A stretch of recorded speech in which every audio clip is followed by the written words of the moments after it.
Historic Landmarks Commission, whether I like it or not, April 24th, 2024. All right, so let's go start with roll call. Thank you. I will proceed with roll call. Chair Grumbine, I am here. Vice Chair Haas, I'm here too. Commissioner Butler, Here. Commissioner Dorden, Here. Commissioner Insberg, Here. Commissioner McClure, Here. Commissioner Oley. Here. Thank you. We have quorum. All right, let's go to item A, public comment. Any member of the public may address the commission for up to 2 minutes on any subject within our jurisdiction that is not scheduled on this agenda for public discussion. So is there anyone that wants to speak to us on an item that's not on this agenda? In the room? Okay, seeing no one. To virtual. Thank you, Chair Grumbine. I currently do not have any slips for general public comment or written correspondence, so at that, I could turn it back over to you. All right, thank you. All right, we are on to item B, approval of the minutes of Historic Landmarks Commission meeting April 10th, 2024. Motion to approve minutes. All right, had a motion and a second. Under discussion, any edits? Thank you all. Thank you, Chair Grumbine. I will say that I reviewed the minutes very carefully. They were beautifully done, and I have no additional comments. All right, nice, well done. Well done. Thank you. All right, so with that, we will have a roll call vote for approval of minutes. Chair Grumbine? Yes, but I usually go last, but. Oh, okay. Vice Chair Haas, Yes. Commissioner Butler, Yes. Commissioner Dorden, Yes. Commissioner Insberg, Yes. Commissioner McClure, Yes. Commissioner Oley, Yes. Chair Grumbine. Still, yes. Okay, Thank great, you. motion passes. All right. Okay, item C, approval of the consent calendar, April 24th, 2024. Motion to approve the calendar. Second. All right, thank you. We have a motion and a second. To staff for a summary. Thank you, Chair Grumbine. Item A was 928 Garden Street, which was continued to the staff hearing officer with the comments to consider architectural upgrades to the building, 2, upgrade the landscaping and the planter strip, and 3, the commission is supportive of the zoning modification. Item B was 506 Brinkerhoff Ave, and that project received project design approval and final approval as submitted. Item C was 630 Chapala Street, which received final approval with the condition that awnings with curved fabric should have a rigid frame. Mr. Chair. Yes, Vice Chair House. For anybody that's Yes. curious about 928 Garden Street. The one with all the public comments. Yeah, in the future, staff will include a paragraph in notices to neighbors about our purview so that people understand, hopefully, that we do not make land use decisions. So there was quite a few people here and probably disappointed, but only one of them spoke. And so that's the long and short of it. Thank you. There was not much we could do. And there's no place for planting. It was just a narrow driveway with building on one side and property line on the other, so little we could do. All right, thank you for that update. Any other questions or discussion? Okay, can we have a roll call vote for approval of the consent calendar? Yes, Vice Chair House, Yes. Commissioner Butler, Yes. Commissioner Dorden, Yes. Commissioner Insberg, Yes. Commissioner McClure, Yes. Commissioner Oley, Yes. Chair Grumbine. Aye. Motion passes. All right, thank you. We are on to item D, announcements, requests by applicants for continuances and withdrawals, future agenda items, and appeals. So, to staff, please. Hi, Commissioners. Ted Hamilton, role of Project Planner and Design Review. I just have a really quick announcement. I'm going around to all the boards and commissions giving this. So this is addressed to not only board members, but members of the public, staff, everybody in a public meeting. Comments in a public meeting should be constructive, positive, collaborative, and in general courteous. And remember that we're all working toward a common goal of enhancing the city's built environment. That's all I want to say about that. Thank you. Okay, thank you. All right. Duly noted on the Yep. record. Can't we all just get along? Yeah. Okay, any other announcements? Yes. Yes. The Parks and Rec staff notified me that one more of the pine trees had to come down because it was falling on, he let me know on Friday that it's an emergency situation. As you know, some of them have fallen. They are going to first, once they finish their analysis of the condition of the trees, they're going to go to the Parks and Rec Commission and tell them the condition and discuss appropriate replacement trees, and then they'll come to you and have the discussion with you. Okay. And then, Has so there been any discussion of a time frame for that? he was hoping to get it done as soon as possible because I think they're wrapping up their analysis and a lot of the trees are in serious condition. Just from what I have heard in previous years, even in the landmark report when they landmarked it, they said they had just trimmed the roots. So as the streets have been going through years, even before it was landmarked, they've been trimming the roots. So they have narrow roots that aren't getting the water they need unless they leach over to the, the lawn side where the homeowners are, and so they're the roots are kind of buckling because they're lopsidedly getting the water. But Nathan can explain all that much better than I can. He's the urban forest manager, so he'll be here. But he's going to work with his own commission, who's the expert on trees, and give the discussion there and have it here. So discussions will happen, but as they become a danger to the public, they have to come down. Okay. All right. All right, thank you. One by one. All right, additional items, announcements, et cetera? All right. All right, let's go on to item E, subcommittee reports. So we've got all of our subcommittees here. Nothing from designation. Nothing from Plaza de la Guerra. All right.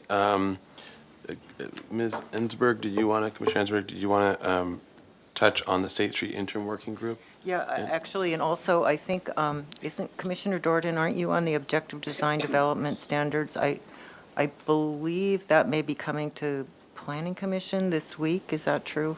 Or do you know? I don't know that schedule. Okay, I know we have an upcoming meeting, Yeah. but I've got nothing to report now. okay, I think that is the case, if anyone's interested in that. Yeah, and then on the interim working group, I believe that there's discussion, the monthly discussion at council is coming up on the 30th of this month. So I was hoping that our group could possibly meet sometime soon to get any thoughts that we may have together that would be appropriate to share at council at that time. And then also to perhaps move forward our draft of the proposed outdoor, furniture and accessories, a little package that we have been working on. Okay, so do you know what the date is for for city council? The city council meeting that the report is on? The Is it 30th. This Tuesday? 30th, what is this next Tuesday? Is that, okay. Gee, this month has Gone. balmy nose. Where to go? Yeah, so we're Yeah. gonna need to. Yeah, let's maybe circle back with an email to,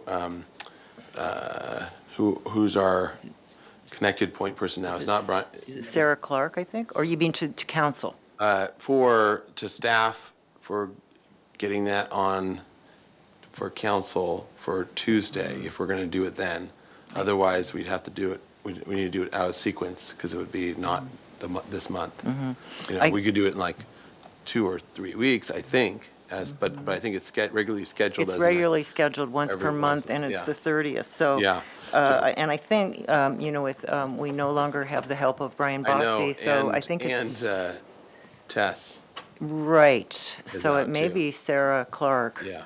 Pardon And my I did, interruption, Mr. yeah. Chair, through the chair to Commissioner Ensberg, Sarah Clark is the staff contact for Okay, the State Street perfect. Interim Working Group. Okay, great. And I did put together a little draft per our last meeting of an email to her that I sent to Chair Grumbine and also to Commissioner McClure.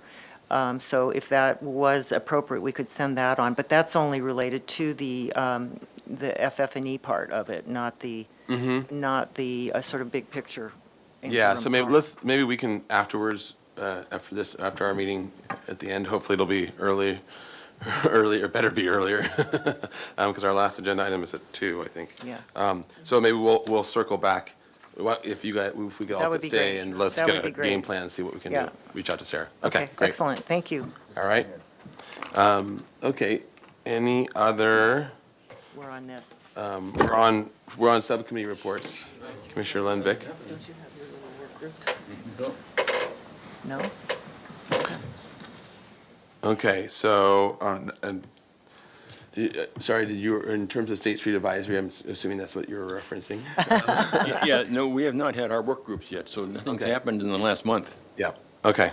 Okay. And I think, have they been set yet? Yes, it's like May 10th or 12th, something like that. Okay. Yeah. All right. Oh, and one question, Chair Yeah. Grumbine, if I could ask, which work group are you on? Or don't they have you in little categories? Yes, I'm in the one that, placemaking. Really important. All right. Great. All right, any other subcommittee reports? All right. Let's go on to item 1. We are 4 minutes ahead here. Okay. On to item 1. This is training, a miscellaneous item. This is training indemnification of historic resources and findings. Identification of historic resources and holding harmless. Okay, so the city architectural historian will present a training on the process of identifying historic resources and required findings. And this is sort of our continued, under our continued refresh and training and stuff. So, okay. Okay. Okay, great. Yeah, this is just to reiterate to you some of the ways we identify historic resources and what those mean once they're identified. So there's been a lot of questions as we identify them in the past during the hearing. So I thought it'd be good to have a refresher just because there are so many categories that can be a little confusing. So for our historic resources inventory, this is outlined in our Santa Barbara Municipal Code in 3157050.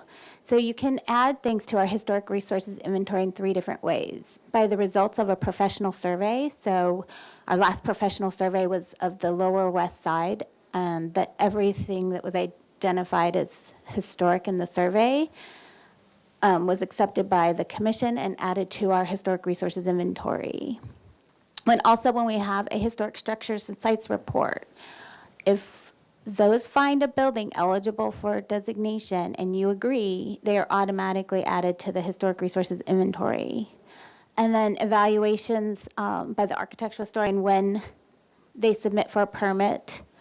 This would be an example if someone comes in to change out all their windows and it has not been identified as historic yet. When it is a clear example of a historic building, I'll add it to the inventory so they can get streamlined to your review and have the evaluation. I typically only will call for a full historic structure sites report if it's a full demolition or a history that is very confusing. It looks like many alterations have gone through that is going to take a much deeper dive. These evaluations are required by our ordinance and the California Environmental Quality Act, as we are, the inventory allows us to evaluate buildings that qualify to be eligible as historic resources, which is what the California Environmental Quality Act requires. Once they're on that inventory, they are under the Historic Landmarks Commission review. That way we don't lose anything that's significant without thorough evaluation. So our ordinance also requires all projects on the historic resources inventory meet the Secretary of Interior standards. And this is the same for structures of merit. They're treated absolutely equally. The HLC, the projects are forwarded to you as the HLC when there's a visual or material change, not if it's a simple repair. But this is important to note, they cannot be demolished without an environmental impact report. Those take over 6 months with a 6-month public comment period and typically cost over $100,000, which is why we have seen so few of them. It's typically our goal and the applicant's goal to have a project that has that categorical exemption that will not require the deep environmental review, and it usually ends up with a really nice project. So this is the same for a historic structure of merit. So the buildings on the inventory and the structures of merit are treated the same because of the California Environmental Quality Act. They require that anything that's eligible to be designated meet those Secretary of Interior standards for that categorical exemption. So whether people are on the inventory or structure of merit, they're both treated the same. And I think that's important to understand. Even though that we don't give them that local designation, does not mean they are treated any less. I think a lot of people think they are, but they're not. It's all on those standards. The structure of merit is like your favorite child, but your other Yeah, jurisdictions well, shouldn't. yes, the structure of merit designation, the real difference is that they will qualify for the Mills Act. And we try to give them that extra incentive. It gives them more clout, and it gives us more understanding clearly what they are, not just for the state. And then this is just reiterating what our ordinance says. It's like minor alterations for structures of merit, resources on the inventory, and if they're in a historic district, all need to meet the Secretary of Interior standards. That includes contributing resources to El Pueblo Viejo Landmark District. We talked about this last fall, that because the district was made sort of backwards from the best practices with a big outline and not all the resources identified as contributing or non. Now when we find historic resources that are qualify as historic, we can administratively say they're contributing and not have to come in each one individually to designate, just to streamline staff time. The whole district is under your jurisdiction anyway. And it's they're going to come to you either way, and it's just coming to you as a historic resource, and clearly identifying with them with a report and telling them, the applicants and owners, why. And again, the same thing, they'll have to meet the Secretary of Interior standards and have visual and material changes would come to you. Contributing to the district, same protections as anything on the inventory, structures of merit, or landmarks. The main... Quick question on that. If this, just to be for clarity, so are there structures in the EPV that are deemed not contributing resources?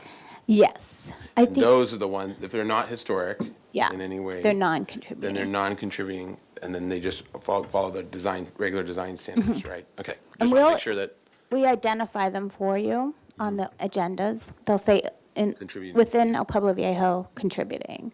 Or like the one we looked at earlier today was built in 1970. It did not contribute to the historic significance of the district. This just reiterates they're treated the same way. The CEQA requires the same threshold for them to be evaluated. And the demolition, even we haven't had this come in front of us where there's been an EIR, but even once the EIR is complete, the commission makes the final call if there's a demolition approvable. You do the final call based on it not being economically feasible or practical. And when they do an EIR, they have to evaluate all alternatives to a demolition. So you would have to agree with that. I think the EIRs go to the Planning Commission, but the final demo approval is here, according to our ordinance. Question about demolition. What is the situation when a structure is destroyed, for example, by fire? Yeah, that is outlined in than our demolition? ordinance. Yes. That's different than demolition. Yeah, I mean, we do have in our ordinance that before we, if there's any salvageable material left, that an engineer or architect with experience in historic preservation give the final evaluation that it is not salvageable. Like after an earthquake, we'd want somebody qualified to come through. I think in this group, we know that engineers who have experience with historic resources and those that aren't can come up with different conclusions about how they can stand. So we want somebody with that experience that understands, like, some of the other nuances historic buildings have to give that final call. But if they're completely demolished, like there's nothing left. There's nothing we can do. And that is the only way that a landmark can be demolished by ordinance. Even with an EIR, a landmark cannot be demolished, only an act of nature. And that would be, again, a fire, an earthquake, that just, there's nothing left. So those are just some reminders of what we go through, and I think the implications. I know a lot of the public talk to you, and No, that's great. Thank you very much for this overview, refreshing overview, and yeah. Okay, so with that presentation, let's go to public comment. Anyone in the public wishing to comment on this item? Out in the room, not seeing anyone? Okay. Okay. I have no slips for this particular item or written correspondence for this item, so I'll turn it back over to you, Chair Grumbine. All right. Thank you. All right, to the commission with any comments, discussion? Yeah. Well, I had a question Questions? about the survey that is done. Who does that go out to? Oh, so the surveys, historic resource surveys, are done by consultants, historic preservation qualified consultants. So like, for example, the bungalow district survey, was that post-Hazeltine? Yes. Yeah. And then the we got- west, Okay, I I see. know we did the lower west side was done by Applied Earthworks. It was required as part of the bridge replacements, so Public Works had to complete that, and they found lots of historic resources that way. We're hoping to apply for some grant funds to pay for consultants in the future, but they can't be so they go down the street and look at each building, it's photograph a it, survey and analyze it. by the expert consultant, not out to the community. No. And originally, like the 70s one that was done was like almost a dashboard kind of survey. It was, Yes. but it was sort of a mixed bag of what was gotten to, but it was a starting point. But that was what originally had the potentials list was turned into. Yes, some of it. It was a little pick and choose a little.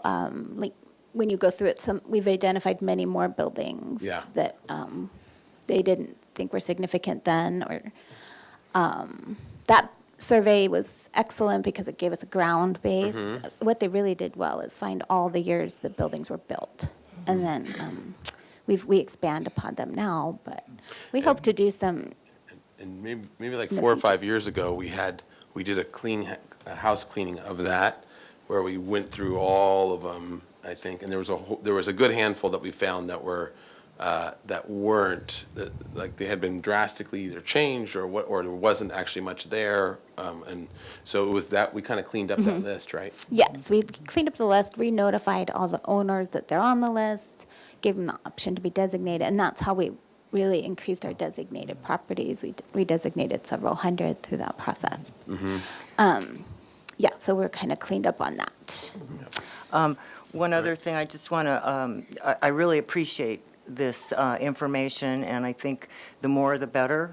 And I also wanted to say that recently, the Pearl Chase Society had a lecture where Ms. Hernandez gave a little lecture to the people in attendance about the history of Santa Barbara and, our inventory and all the different types of architecture that we have.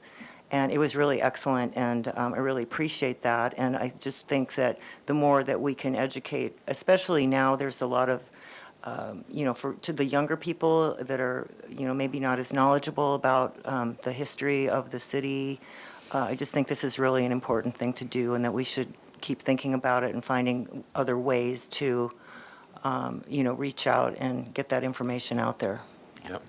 So Yeah. thank you for that, and Ms. Rydell was there also. It was really a nice event, and that's so nice. thank you for that. Yeah, and we do have, I am writing a grant right now to the state for this round to do some more survey work. So hopefully we'll get great. some more survey work done. It really helps to have those buildings pre-identified than when they come in for a project Yeah. and they get like, oh. Everyone's you're surprised, his- yeah. You get, it's always a hard conversation with them, Yeah. but. Totally. Okay. Okay. Mr. Chair? Great, yep. 2 points. Wanted to point out that the application of the standards as prompted by CEQA is not limited to EPV. Right. Right. Your slide indicated that, gave the impression that it was EPV as a district, but they're applied to all districts All should they districts. exist. Yes. And all landmarks, whether they're in a district or not. Right. Anything on the inventory, structure merit, any district or landmark. So yeah, it's anything that's eligible for designation or designated. So. And the idea of contributing, non-contributing also applies to other districts that exist or may be proposed. Yes. It is a way to assess the quantity of contributing resources within the district. All right.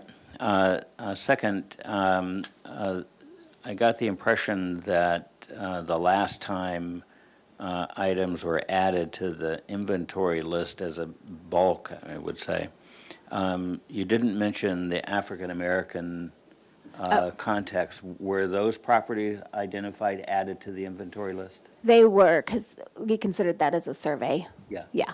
So they were all added. Excellent. Yes. Thanks. And I think I let you all know we had a partnership with the Santa Barbara Trust for an intern who wrote longer property evaluations of each property identified. So they all are on the map now with a report, each individual property. Awesome. Yeah. Thank you. All right, thank you very much. Any other questions or comments? All right, thanks for that item. All right, we'll go, we're on time, and we're going 1 minute late, I know. All right, don't worry, we're only 2 items in. All right, item 2, archaeology report for 1922 De La Vina Street. So, if the applicant can come forward, if they are here. Project is not a historic site or within a historic district. The project consists of new 39-unit residential development comprised of 3 stories above a ground level podium parking structure. The existing commercial building will remain. A lot line adjustment application being processed separately will result in a total lot area of 0.69 acres. The project includes an approximately 1,300 square foot resident storage room and 32 parking spaces. Access to the parking area will be provided from the existing driveway off De La Vina Street. So is there anyone in the room for this project? To the chair, I did receive confirmation from the case planner for this project that David Stone would be here. He might just be running a little late, so we can move on to item 3 and reopen item 2 later on if the Okay, that sounds good. He doesn't have to be present to win. He's an archaeologist, they're allowed to do that. Okay, sounds good, let's do that. So we'll table item 2 and we'll go on to item 3. This is a discussion item for pre-approved accessory dwelling unit, unit program. This is a staff presentation and discussion regarding the city's approach to the implementation of Assembly Bill 1332, which requires local agencies to develop a program for the pre-approval of accessory dwelling units ADU plans. No final appealable decision will take place at the hearing. Staff requests feedback on design parameters and considerations regarding the Historic Landmarks Commission involvement in the pre-approval process for accessory dwelling units under Assembly Bill 1332. And there's a staff memo. So with that, welcome. Thank you, Chair Grumbine. Commissioners, my name's Ted Hamilton Roll. And yes, we could have the PowerPoint open, please. Thank you. Is my mic not working? Maybe right here. How's this one? No, it's even worse. Here. It's a placebo light. How's that? Okay, Yeah. great. I'm going to be joined probably in a few minutes by our business analyst, Raven Rutledge, just in case there are questions that are pertaining to building code. All right, so this is an exciting topic I have for you today. So I'm here to introduce the city's plans for implementing AB 1332, which is a new state law that requires local agencies to provide a process for pre-approved accessory dwelling units, or ADUs, on their websites for the public to use. The intent of the law is to facilitate housing production by providing an express lane for review and approval of certain ADU applications. And I'm requesting input from ABR, HLC, and SFDB. Today's presentation is going to be relatively brief. I want to provide a good amount of time for discussion. There's no need for a motion today. We'll just hold a discussion. Today I'll introduce some of the parameters of the program, show some examples that other jurisdictions have already implemented, describe the city's approach, and request your feedback on the design parameters for these ADUs.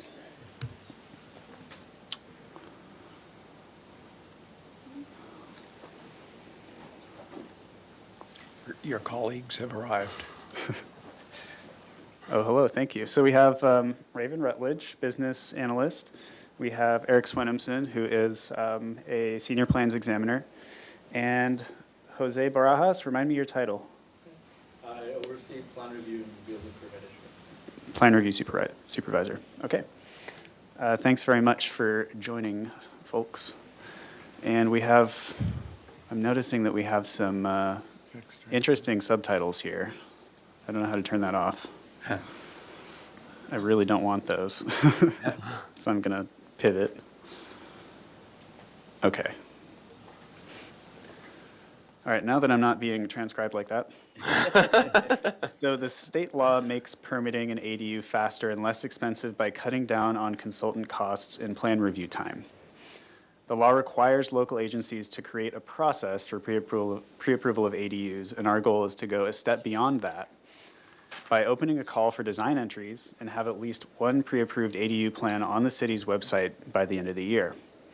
We're soliciting design review board feedback and input so that you all can kind of act like judges in a design competition. This is somewhat reminiscent of the 1924 small house competition.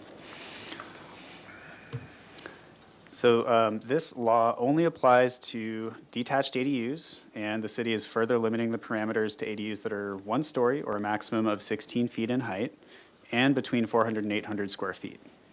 This is consistent with the design parameters for a special ADU, which is allowed in most parts of the city, including the high fire hazard areas. 9 times out of 10, the small 1-story detached ADUs that are subject to this law would be ministerial, meaning that they match the design style of the primary residence, or if they're at least 20 feet away and not in the front yard, they don't need to match. This program would allow applicants to select a ready-to-go ADU plan that does not have to match their primary residence, even if it's within 20 feet or in the front yard. The goal is to end up with some options for applicants and homeowners that would work pretty much anywhere in the city and will be compatible with, but not necessarily match, most architectural styles in the city. And that's where you come in. Ideally, we'd like to have an ADU design that works in the Hillside Design District on lots with historic resources, closer than 20 feet to the main residence, and in the front yard. And I'll be seeking your feedback on those parameters too.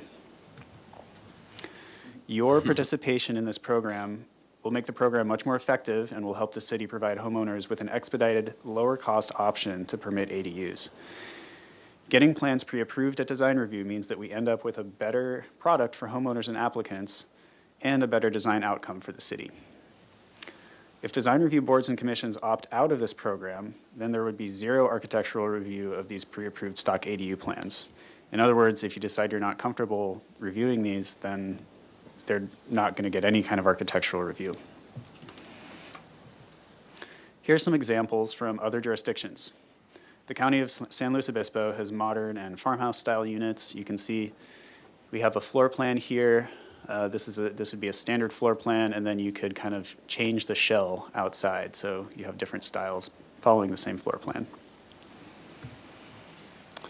City of Atascadero has a few different styles on their website.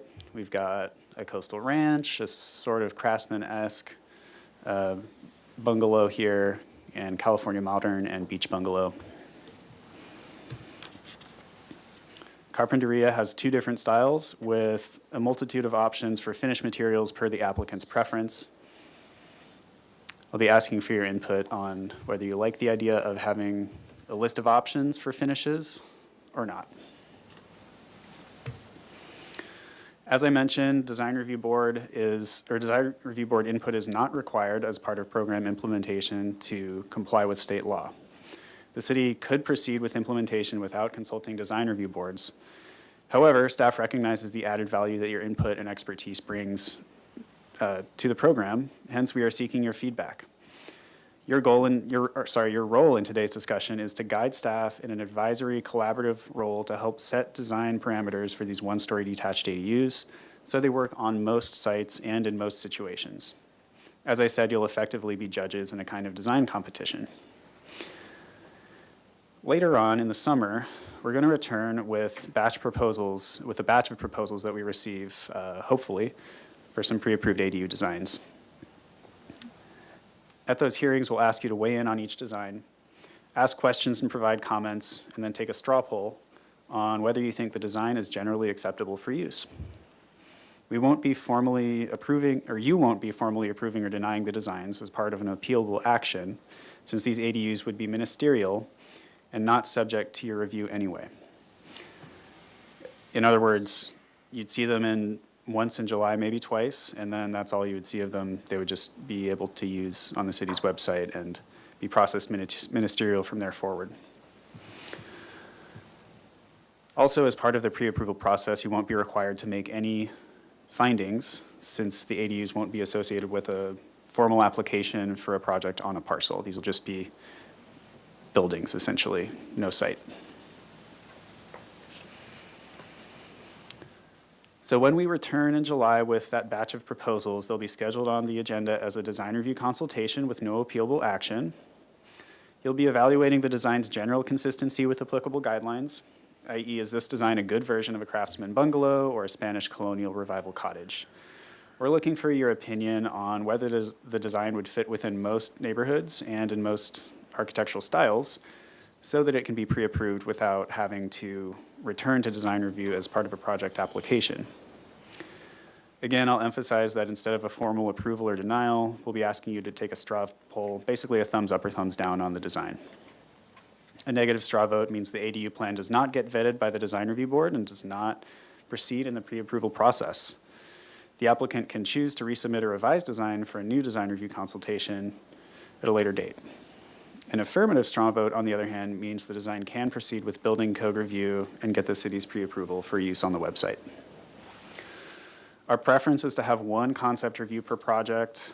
However, we also want to allow for a second concept review if needed, if the design review board thinks it would help produce a successful design. Alternatively, the board or commission could give a conditional straw vote, deferring review of details to staff. We're doing considerable outreach to let the community know this is coming in the next few weeks, and we ask you as design professionals to help us spread the word. Already, we've been going around to design review boards, and we've done outreach to the AIA advocacy group. We're going to be also doing a city news and brief article, land development team bulletin. There will be a program website up hopefully by next week, and we're reaching out to the Contractors Association. Today, we'll be asking for your answers to specific questions, which I'll show in a moment and which were also shown in the staff memo. After we compile all design review board feedback, it will incorporate it into the design submittal materials for the request for proposals. We're going to begin accepting applications from the public starting in May, then return to design review in July with the proposed designs. Once a design gets the design review thumbs up and staff had verified it meets code, we'll post the successful designs on the city's website with the goal of posting them by February 2025. All right, that concludes my presentation. I'll open it up, or turn it over to the chair to open up public comment. All right, thank you. So let's go to public comment now. Anyone in the room wishing to comment on this item? Thank you, Chair Grumbine. I do have a slip from Mr. Nick Gonzalez. If you could please come up to the podium, you will have 2 minutes to speak. And please turn on your mic in the middle. There you go. Honorable Chair, Commissioners, my name is Nick Gonzalez. I'm very excited to see this come forward. I'm part of an informal group that has been meeting with First District Councilwoman Alejandra Gutierrez.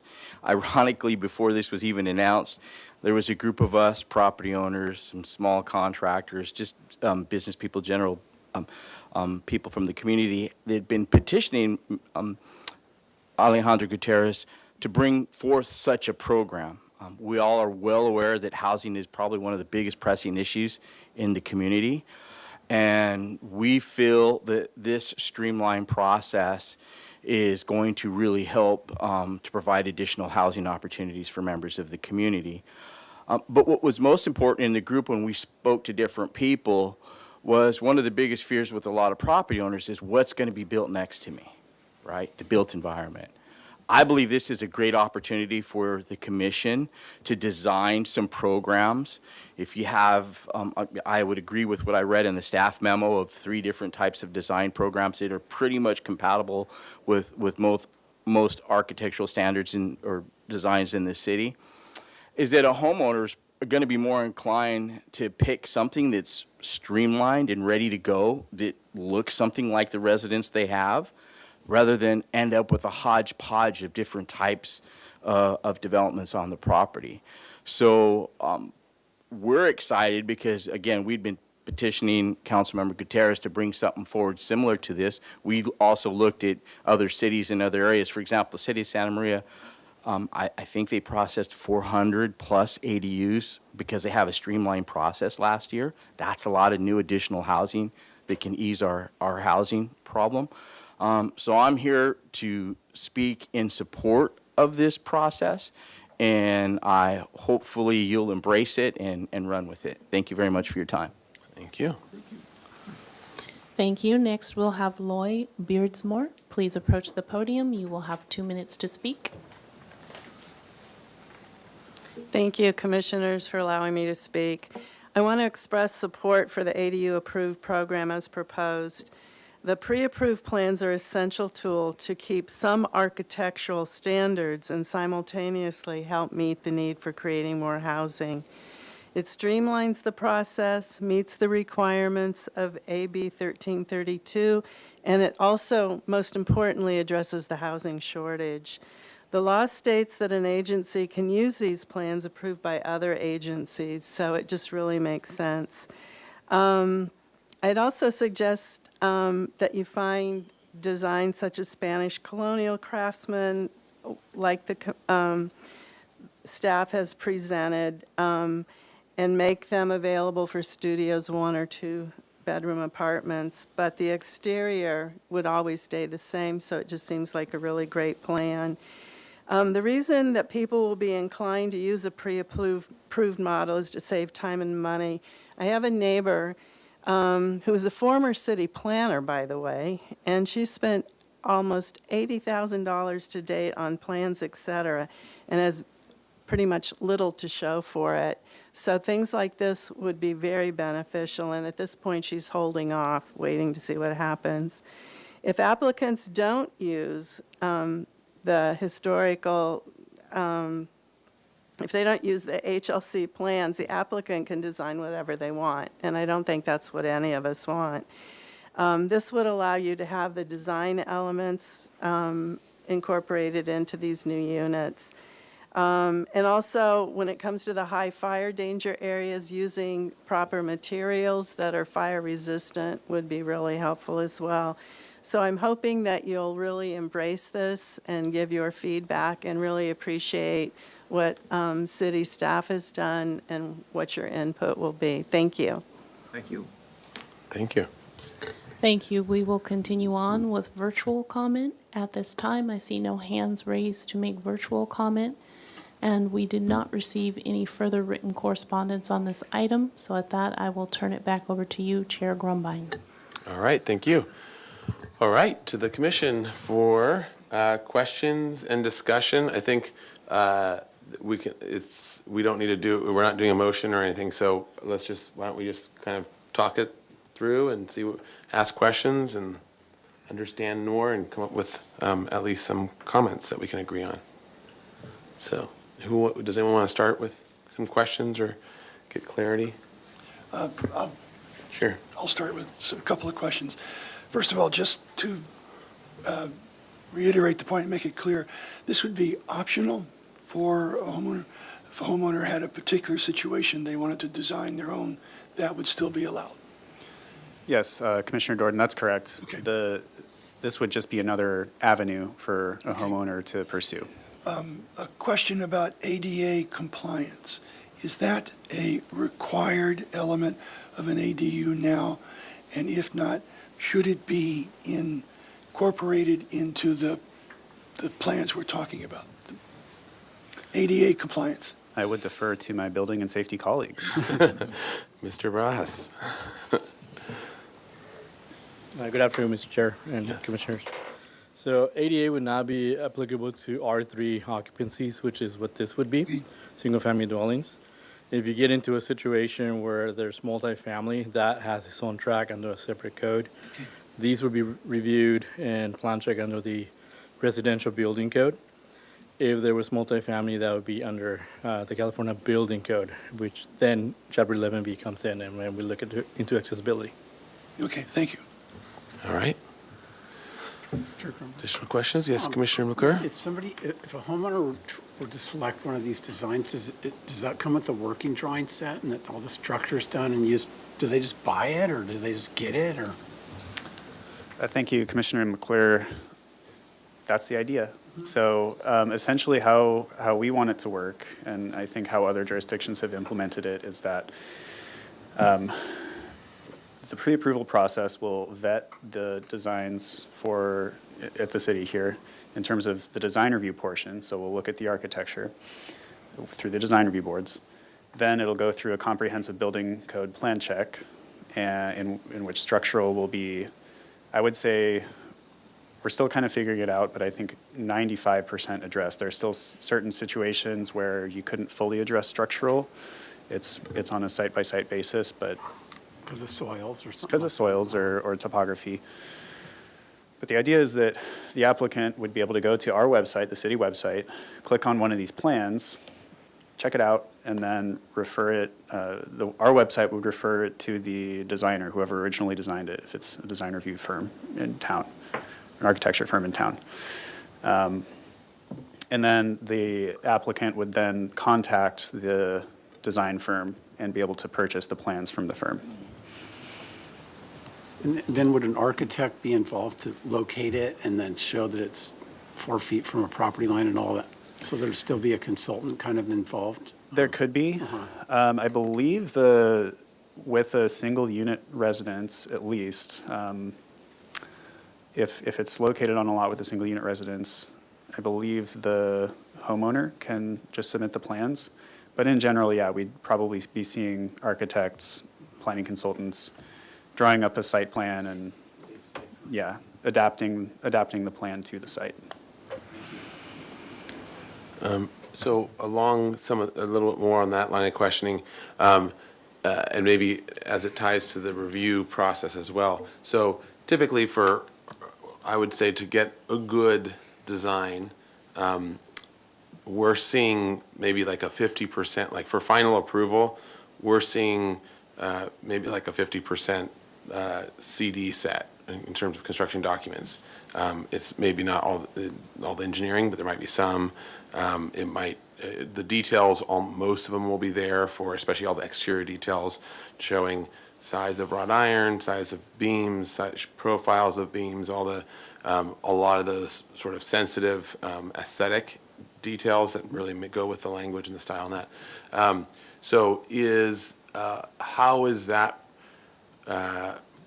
It seems like one of the challenges is going to be if you're coming before for design review for a thumbs up or thumbs down, but you just did a massive amount of work doing a huge, basically a final approval set for final approval of design review, which means you're sinking a lot of time and effort into that, and then getting a thumbs up or thumbs down. It seems like built into that might be a little bit of, it might be better if we can have a little, like an initial, at least a thumbs up or thumbs down, whether they're even close.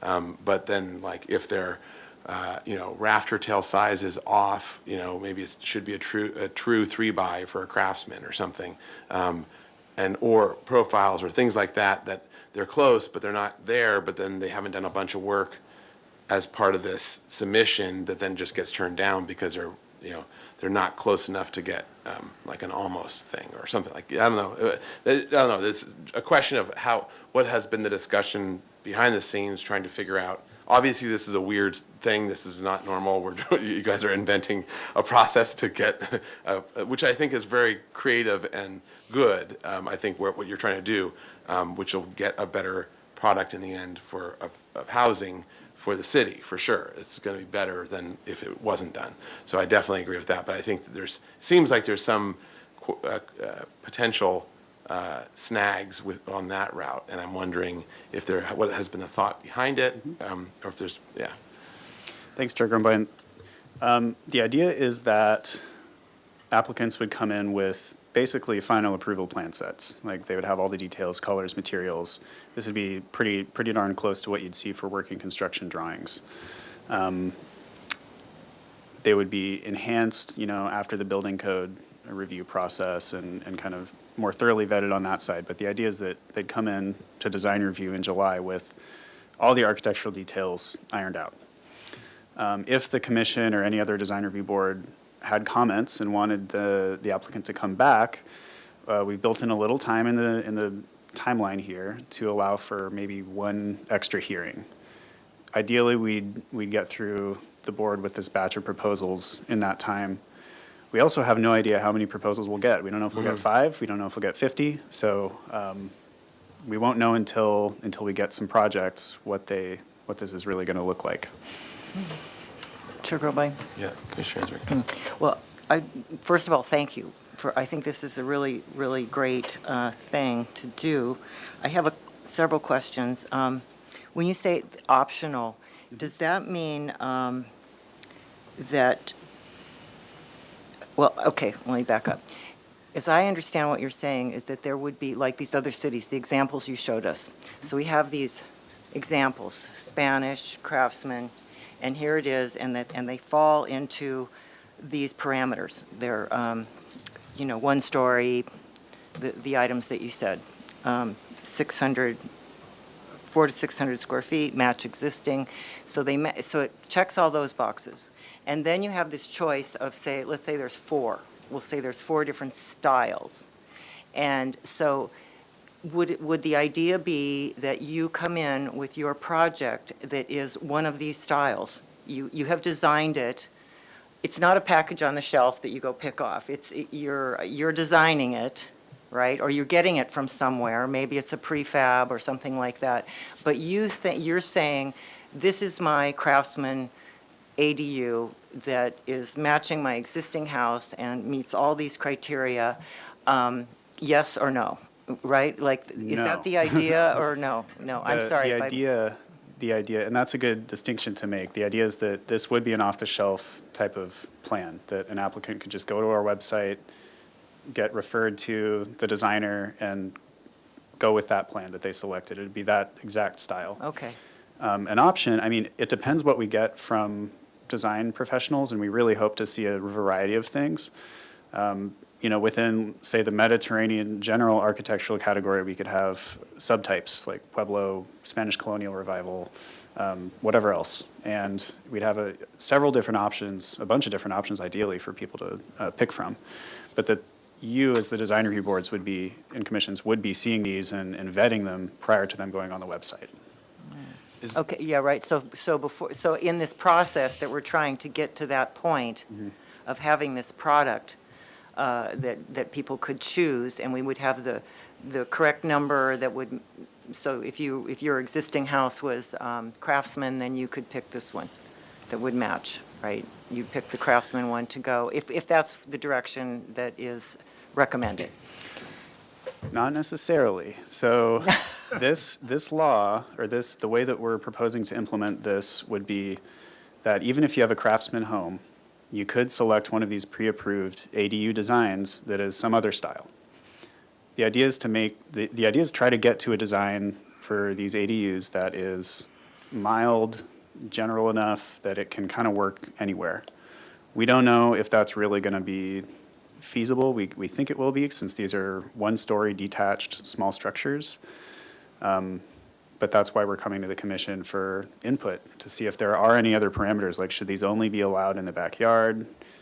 things like that. We want to hear from you on that. And I have specific questions for you after we get through kind of clarifying questions. Okay. Okay, well then one last just quick question. So when you say optional, then if somebody wanted to do something completely different, they could do that completely different thing, but then they would go through the normal kind of process, or? Correct. Is that right? Yep. Okay. Thank you. Mr. Chair? Yes, Commissioner Lee. I like the idea. It's not terribly unique, but, many cities across the country do this. Shaker Heights, Ohio, you have house A, you've got to use fence 1, 2, and 3, and you got to have a hedge, and these are the colors. So it's a menu of choices. It happens all over the place. I like it. If it encourages housing, I think that's better. As a side note about housing, we've had a housing crisis for 100 years, so it's not like we're going to solve it tomorrow, but we do need to make movement. I don't know if your list of questions include roughly the things that you went over, and so should we just go through your questions? Yeah, that's what I was wondering. It's challenging Let's go to- that, and then we can kind of maybe loop back on conclusions. Commissioner Butler? Just one question. So does this apply to only new construction versus, say, I have a garage that I essentially want to tear down and replace with one of the designs that's been pre-approved? Correct. It only applies to new construction, detached, one-story ADUs. Yeah. Well, if you tore 400 down to an 800 existing square feet. structure, you could replace it with one of these. No, this would be separate.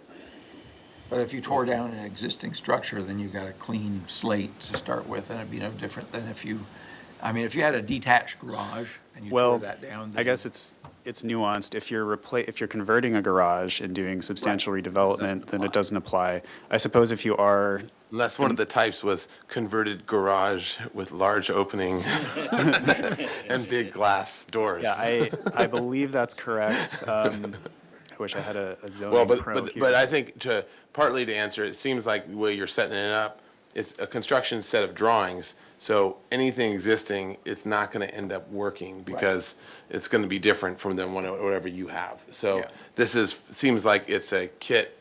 It's the 20-year later, or it's like it's a 100-year later Sears catalog with fewer selections and new growth wood that will rot in like 30 years. Okay, so why don't we go to your questions and work through those, and then I think we'll come back to more stuff. So I took this the same presentation to Single Family Design Board Monday, and I think SFDB has the liberty to be more style agnostic than HLC. So this question, I think, is a good one for you. Should pre-approved ADU plans and designs be a certain architectural style or styles? An example would be, we have this objective design and development standard program going on for multi-unit housing. Within that, there are 3 broad categories. You've got Mediterranean, craftsman, and contemporary.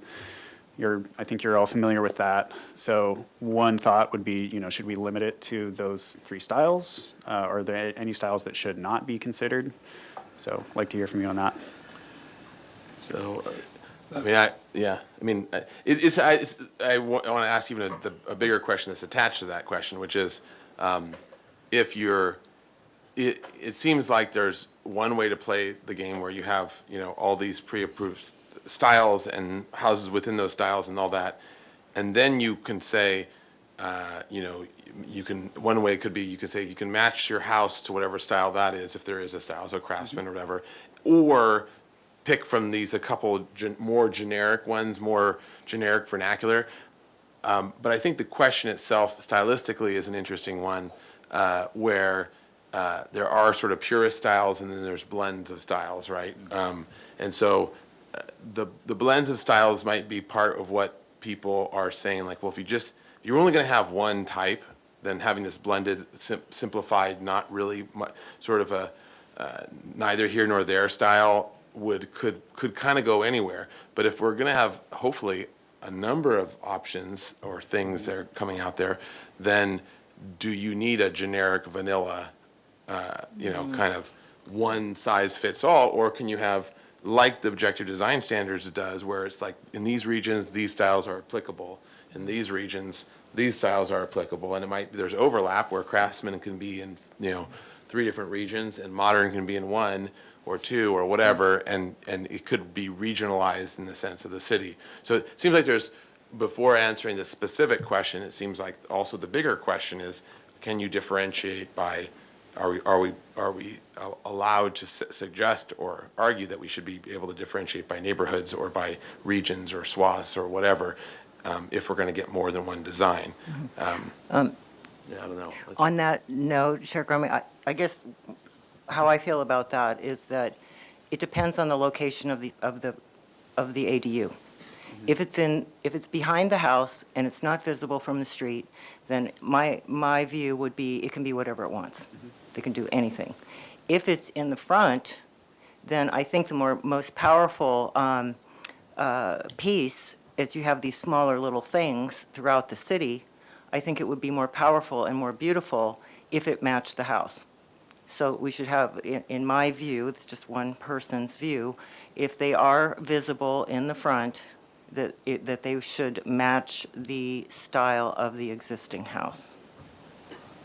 In which case, they're not an off-the-shelf thing anymore. No, then they would The be Spanish, process. or they would be That would be the craftsman. process that exists now. No. No. She's saying, like, as long as it's Spanish colonial revival. And we would have a you number can of pick the Spanish colonial revival options, and you So can it wouldn't match the be- But general there's a style. lot of diversity in that style, and it wouldn't match the house necessarily. Well, Not an exact match. not an exact match, style. but what I'm saying is that I think we should have several styles available. Like, I think, was it San Luis? You gave several examples there that were really good. So we would have the styles that are typical in our town, that we would have all of those styles available, and that it should be, we would select those carefully so that they would work with basically what we have in the town. But it shouldn't be, I don't think that it would be successful to do one generic thing, that we just say, okay, ADU, here you go, this is I think that would not be, wouldn't enhance and add beautiful detail to the city. I think having, the Spanish, maybe mission style, craftsman, Can you contemporary. actually pull up the, because I think this visually can illustrate it. Can you pull up some of the examples that you had from the other, Yeah. So tying to that point, one of the other things to be, and maybe there's a blended version where, if you have, and actually the small house book, the small house competition book actually does it this way. It does, I think it did either Mediterranean or Spanish, and then it did an English country or something like that, and then it did wood.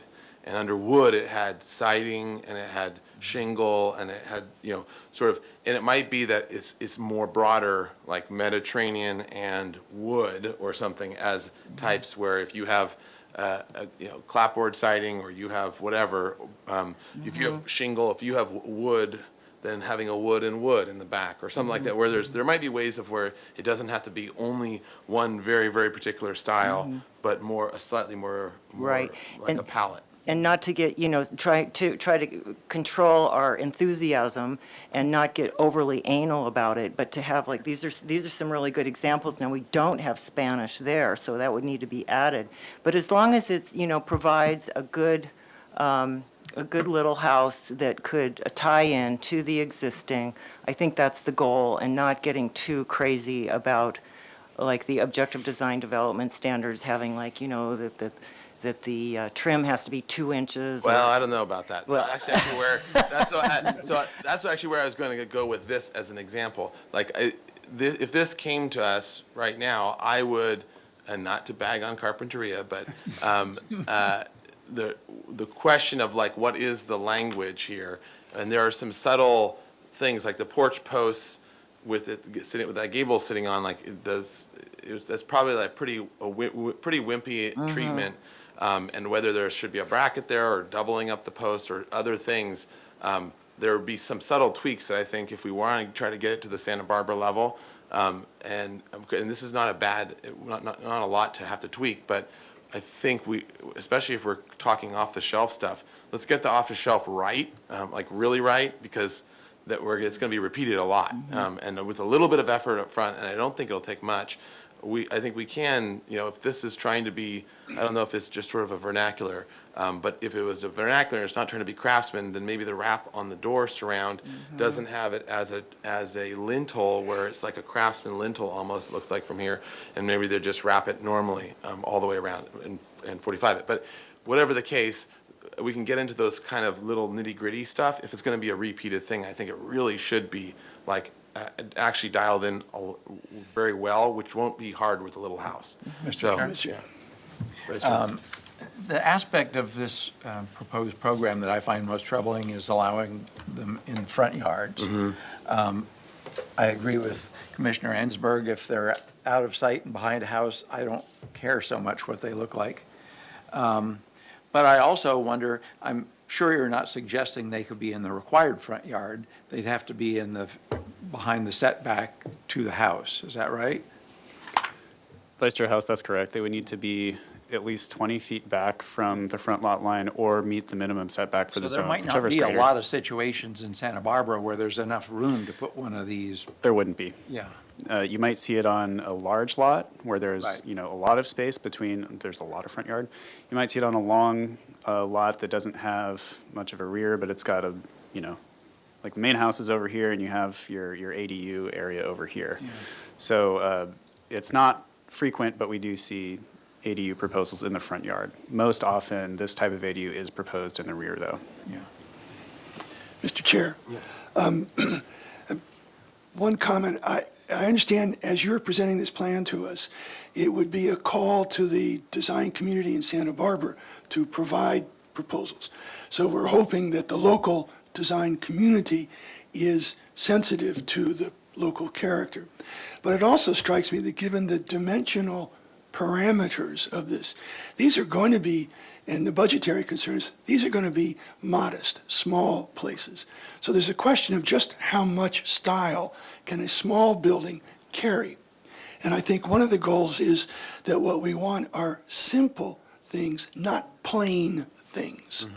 A simple building can have a certain character with a very few details, just attention to that. A plain building, a shack, is something that we want to avoid because those have a negative impact on the value of the whole neighborhood. A shack is the standalone equivalent of a tenement, and we want to avoid that. So it's simple, not plain. And it's what a designer who understands the Santa Barbara character or variety, the materiality of Santa Barbara can come up with. And I think that's one of the strengths of this, is to say to the Santa Barbara design community, help us figure out what these standard plans could be. I don't see, for example, complex roof forms. These are too small to have complex roofs. And it's interesting when you look at the small house book as well, or small house competition book, part of their job was, it had to be $500, and they had to prove that they could do it for $500. So it was 5,000, right? Or 5,000. Yeah. 5,000, sorry. Still. So yeah. So You can't even do it for that. so that was that, but they still had some really, to your point, simple but really sweet little details, and you can do it in plaster, little profile or something that costs almost nothing. So there's ways of giving good character and in the language, character in that language, in very modest means.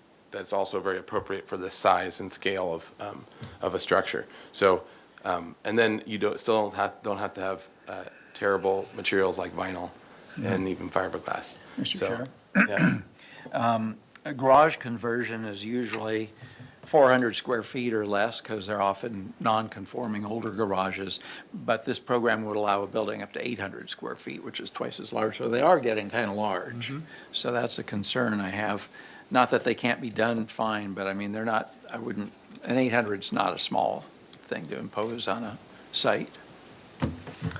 Yeah, but it also would imply typically very simple roof lines, like, a gable or maybe a little. More complicated. That's another question I wanted to ask. What kind of latitude would a homeowner have to make changes to one of these off-the-shelf designs? Because every client is different and wants this, wants that, or doesn't like that, or wants the windows arranged this way. And so, I don't know how much latitude people would be given. Not much. I would say none. Just both for processing purposes and for structural purposes. Exactly. You So can't do you really have any relocate windows. information from these other cities that are allowing these? Do they allow alterations? And if they don't, does that kind of minimize the number of people that end up using them? My understanding is that most jurisdictions don't allow much, if any, type of alteration to the stock plan. Another term for these that jurisdictions use is a stock ADU plan. I think that's almost more fitting than a pre-approved plan. And Well, and so actually to tie to that point, maybe a good solution is to suggest upfront that the designers come in with options of different porches and like come up with, and like even your materials. I would say in certain instances, you can get away with doing it in shingle or siding. I don't know about, I doubt, because style and language is based on everything from roof pitch to members of porch and all these things, right? Proportion of openings, window to wall openings, things like that. So I don't think it's as simple as like same floor plan, same thing, just Spanish versus Craftsman versus whatever. I don't think it's as simple as that. But there might be some alterations that actually be really good, because if you're going to copy the same thing and cookie cutter it, it's nice if you have a different porch front, because then you'll never know that like that little porch back there, that's going to give the character more than the box behind it. And you could have the same thing side by side next door to each other. And if you're switching out the porch and flipping the plan or whatever, mirroring it, then you get variety without even visual variety, which I think is important, especially when you're doing this stock plan. So that might also be something to direct them to do, like come in with some options on materials, but making sure that it's still within the language. But one thing I would say would be highly recommended, I think, in terms of the process, would be not have everyone do all the, do like a equivalent of project design approval. Do equivalent of a PDA set, so that they're not doing a whole lot of work and then we're telling them no, like we really don't like it and this is why. These architects that are answering the call for entry. Yeah, because they're coming up with this, they're going to sink their time and money into it. If they just did a project design approval set, elevations, plan, a little bit of details, that'll be very easy to adjust that along the way and work with that. And also, if we do give thumbs down, that it's clear why, and they haven't sunk a bunch of time and they aren't angry. They're already angry enough at us. Thank you, Chair Grobine. And to that point, we recognize that there is a fairly short time to submit. Basically, designers would have until the beginning of July to submit a design, and that's good feedback just to do a PDA set. Yeah. And then as well, it seems like the one thing the city's trying to do is get, and this may be the second part of that question is there a version where we just say like, okay, so we're going to get the first wave done and at least get something on the website for, January or February or whatever, and have a second wave opportunity so that it's not like everything's 2024 or nothing, where we can add to it next year so that people like didn't quite make it or whatever. Okay, well, don't worry, we're going to have another process to add to that inventory or the design inventory. That might be a good way of also relieving some of the pressure, getting some good stuff, and then people can see what worked and what got approved and why, and then maybe they can add to it more even later. I don't know. Yep, just another idea. that's a good idea. So the timeline I've given you is just this first year of implementation. We do expect to accept applications on an ongoing basis, and then it's TBD how we present these designs to the boards in the future. It could be as part of a batch process. It could be ongoing. We don't know yet, but we at least want to get through this first year and see what we get and adjust from there. I'm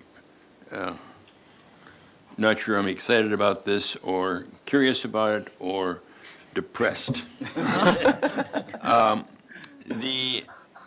Or all three? I think a lot of the people that will be looking for this free design, whatever the city's offering, are people who are probably going to build their own, do it themselves. So, pour the concrete footings, they're going to frame it themselves. And by and large, they probably are going to want to take and put shingles or texture 111 siding on the side. And there's not much we can do about that. I don't know that an architect or a designer is going to spend a lot of time trying to solve that problem with someone who is looking for literally free services. And the city wants to be able to provide free services, I think, but Commissioner Lenvik, sorry to interrupt. This would not be a free service. No. okay. They're purchasing it, there's gonna be a Like discounted. Sears and Roebuck. Yeah. It's a It's discounted. not free. price for. No, the city would not be setting the price. It's up to the designer. Yeah, well, So that's- designers could charge however much That's they where the want. problem comes from. You are limiting this project to one story. 800 square feet is not going to get in one story in most backyards. It's going to be two-story. So that means it's going to come to the design review board, single family or us or whatever. That's my, assumption. Every backyard is different. Every driveway is different. Every hope of the homeowner is different than his neighbor's hope, from the standpoint of where the front door should be, so on and so forth. And I think the simplest thing to do is to answer that question. A plan is probably, a pre-approved plan is not in the cards, because nobody's going to want to accept that bathroom on the right side of the bedroom versus the left side of the bedroom. I mean, the plan is going to have to be, customized to that person's need, I believe. I think the easiest thing to say is the exterior design should match the main house, period. And don't get all wrapped up in whether or not they got corbels or no corbels, or, or trim or no trim. Is simply match the main house. And that's gonna, the solution's gonna come from that. If they have a Spanish colonial revival, 4 and 12 pitch house on the front, and they want to put a contemporary house in the back, they don't meet the criteria. The criteria is going to be Spanish colonial revival, 4 and 12 pitch. And if they want to try to get as much square footage in there as possible, it's going to be two-story.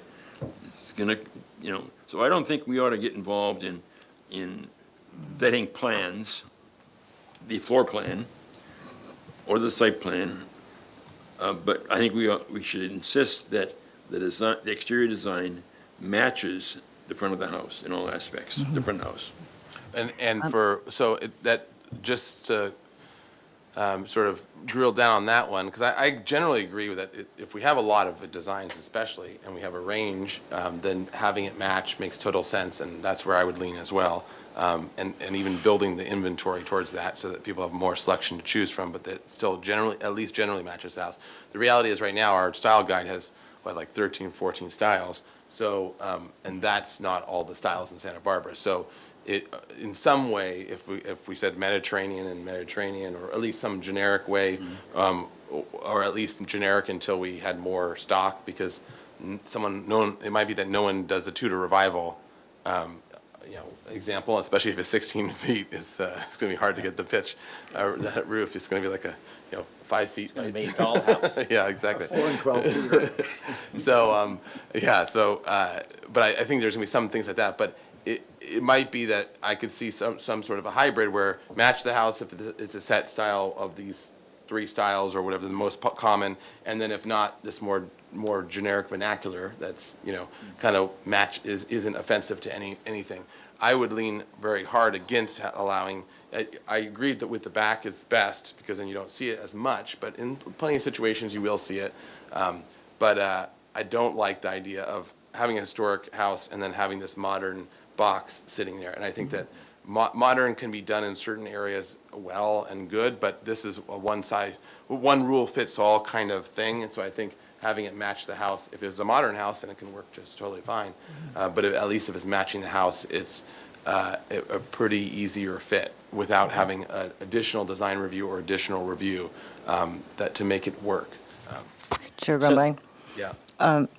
I have to say that I think we're getting a little bit off. I feel like this will be very popular. I think that what's being proposed here is an excellent solution to a problem. I think that if I'm understanding correctly, they want our input early right now to answer these questions, and then they will be moving the next steps and then coming back with something that we can give more input, like what Chair Grumbine, what you said about, well, maybe you want to thicken up this or that until they get like the most, the best design for that particular style in that unit, okay? So that can happen, and I agree with those comments that you made, but I think that there's many people who would love to have a unit like this in the back of or somewhere on their property. And I think that I think they will be fine, that, they can probably work on the interior to make some adjustments on the interior as might be appropriate. But this is like, you go, you buy it, you put it in, and there you go. That's what it is. So I think that I also feel like there's a lot of variety that will happen, because if you are matching the house, then the color is going to be different. So you're going to have the design that we just saw up here on the screen, but instead of being white, it will be gray and whatever. So I think there's built-in a variety that way. I think that the materials should be very high materials. They should be, fire resistive types of materials, high quality materials, but a simple design. And I think it's very important they come forward with the preliminary ideas, because you don't want to, they're not going to be able to be changed. They're going to be pre-engineered to be a certain way with the windows in a certain place. So I think we could, I go back to what I said before, that I think we should have several styles, and maybe what we need to do is to say that if you have a house of this style, that you can use any of these particular products. So if you have something, I'm not, like a Victorian, then you say, well, if you have a Victorian, then Craftsman works, or something like that. So that you cover all the basic styles in the city, but you don't have to have a a off-the-shelf ADU Victorian. that matches every single Yeah, the Queen thing Anne we Revival. have. Yeah, the yeah. Octagon Use Tower this. Use this if you have this. Okay. So I just think we need to. It's the front yard thing, but as you already have answered, there's probably very few situations where that would happen. But if it does happen, I believe strongly that it should match, it should somehow relate. And when I say match, it doesn't have to match exactly. It has to have the same type of material. It should be of high quality. Maybe instead of, it doesn't have to have a hip roof as opposed to a gable. That's okay. But we need to come up with these styles, and then we will review them later to say, this is a nice little cottage, so to speak. And then finally, I would say that we need to encourage people to understand that I believe that if they match their existing house, it's going to be the most beautiful development for the overall property. To have a beautiful, to have a house in the front and then with some crazy thing in the back, even if you can't see it. It's not going to be as powerful as it would be if you have all of these things kind of connected together. But that said, if they really want to do something in the back, let them do whatever they want, if it isn't visible from the street. Okay. And that's the end of my. I think Commissioner Butler, then we'll go Commissioner Leclerc. More of a question. So as I started thinking about this, is there a minimum lot size against? Because I'm thinking there's some houses that have very, very small backyards. And they're going to go, yeah, let's put this in the backyard. And it fills up. There's access issues. There's fire issues. There's sewage. And so I think the answer is it still has to meet the requirements for. It still has to meet code. ADU. Okay. And So has what to an have 12, ADU 15 square setbacks. feet of open yard area? Well, Less than that. Less than that. Yeah, okay. it's, I mean, gosh, that's I still a forget big constraint, exactly, 'cause you but gotta have a big chunk of So open it's yard area. basically these pre-approved plans or whatever, stock plans, the idea is they still have to conform to anything else that a normal ADU would have to conform to for all those things. It's just you don't have the design question, and there's the idea is it's like Sears. You can buy this pre-engineered, designed, it works as a kit, put it in the box, but you still got to find where that kit goes, and you still have to make all the planning, hurdles to work. yep, that's correct. Yeah, Commissioner McClure? Yeah, Chair Grumbine, what if you just sold people kind of a floor plan and you sold them kind of a plywood finish and then and then the finish is to match existing? And then if you had, roof trusses, then you could do anything you wanted in the interior. So, I mean, that's an option for someone to, well, an idea, I see what you're saying with it. With Generic building. But the pre-approval process that we're talking about would be the designer coming and showing us all the finishes that they would do and the floor plan and how that works. And then, and then you've got to also set your plate and your roof and all those things. So in theory, they could do something like that allows for a free form, probably, all in the exterior and allows for, but I don't know how that would work for the building department, because then if there no interior wall delineation, they can put wherever they want, then you've also got plumbing coming up in different spots. Okay, well, to back up one notch then, what if you just, what if the exterior finishes were just generic and then you just have to say match existing as for the finishes? So you're just kind of buying I a think the plywood problem with that box. is that Back to the second question. what's that? Yeah, this second question has to do with materials. Yeah, and I think that, so maybe, I think for me, it's maybe, because in some cases you can swap out materials. You could have shingles or you can have siding, and in most cases, those are most styles, most cases, that would work. But very quickly, a style has material or materials, slopes, proportions, overall widths, eave overhangs. There's so many things that go into what makes that language. And I would say that from the designer's point of view, come and show us your switch out options, and we'll tell you if we think they work or not. Because I think a lot of times they won't work, but sometimes they will work. Mr. Chair? Yeah. I have a question.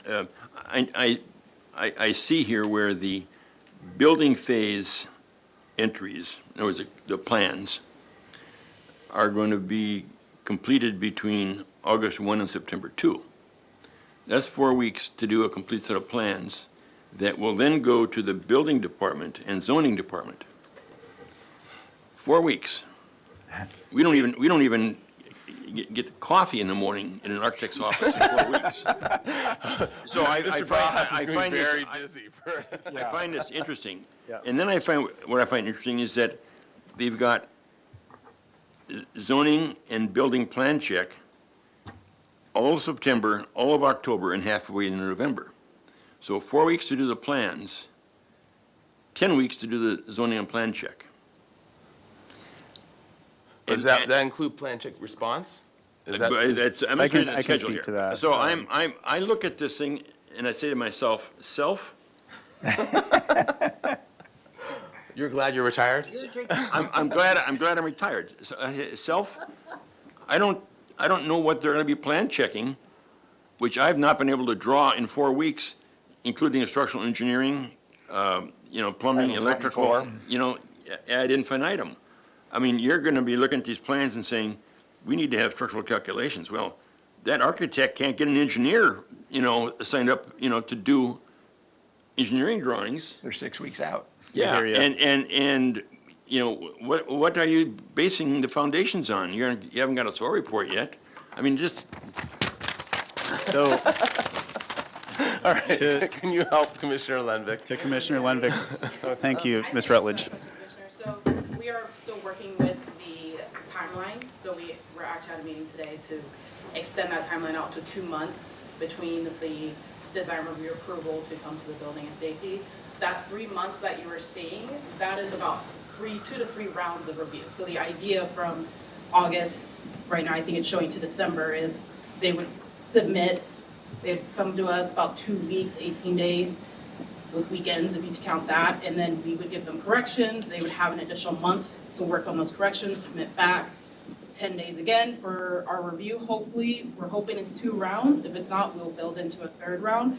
But that's why you're seeing those several months for the building and safety and zoning review. So along those lines, so if you run out of runway, as long as you have, what I'm thinking, as I'm understanding your process as you're explaining it, as long as you have something up on the website come January, you could be adding stuff that is still getting plan checked and finished off, and you could add it in February, March, April, or whatever that is.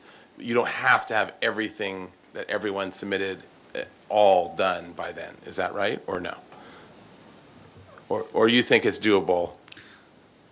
Essentially, all we have to do to comply with state law is create a process, and we're well on our way to completing that already. So that's compliance. Yes. That's compliance with AB. Yes, that's Kind of compliance. process. We did, as Ms. Rutledge said, we did take a look at that timeline. We realized it was really short and wanted to allow for more time on the designer's end. So we Okay. adjusted the timeline, and it is somewhat flexible still. Mr. All right, Ross Mr. has a comment. Yeah, I just want to add, Mr. Chair, and you brought excellent points as far as the timing and review process. What are we looking at for structural? What happens? This is cookie cutter in a sense of there is no site associated with these different designs you're going to be coming across your desk here, your table here. So what we're looking at is, and we're still developing, as Ms. Rutledge mentioned, is what does that look like on our end as far as do we use the conventional design of the CRC, right? We're going to have designs professionals associated with this.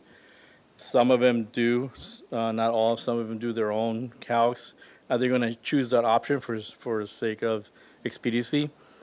The goal is, as these go through it, some may get that approval even on the building side. We're looking at the size of the units as well, right? So if you have a size of a unit, it's only 500 square feet or less, and this is not set in stone yet, but do then use the minimum values of the CRC when it comes to PSF, and then do you use the USGS to determine what values you're going to use for their seismic. So we're looking at what options are available to streamline this even on that. Again, once these designs are done, you cannot go change openings because then that's going to affect your shear. So these are set, these are done.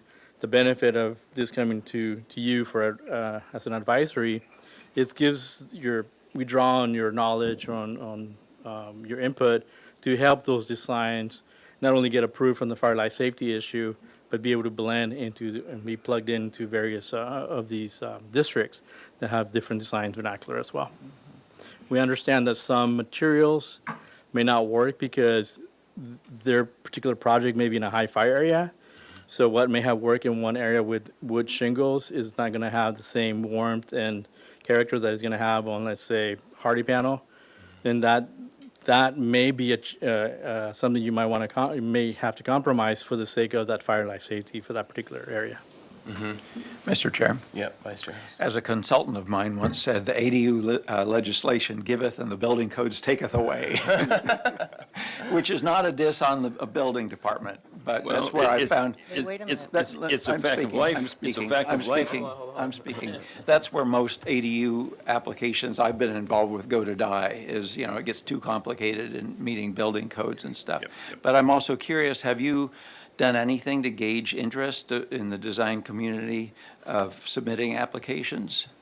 Do you know that there are a lot of people that want to submit? And So far, we've done a little bit of outreach to the AIA advocacy group, and we've gotten good support from those individuals.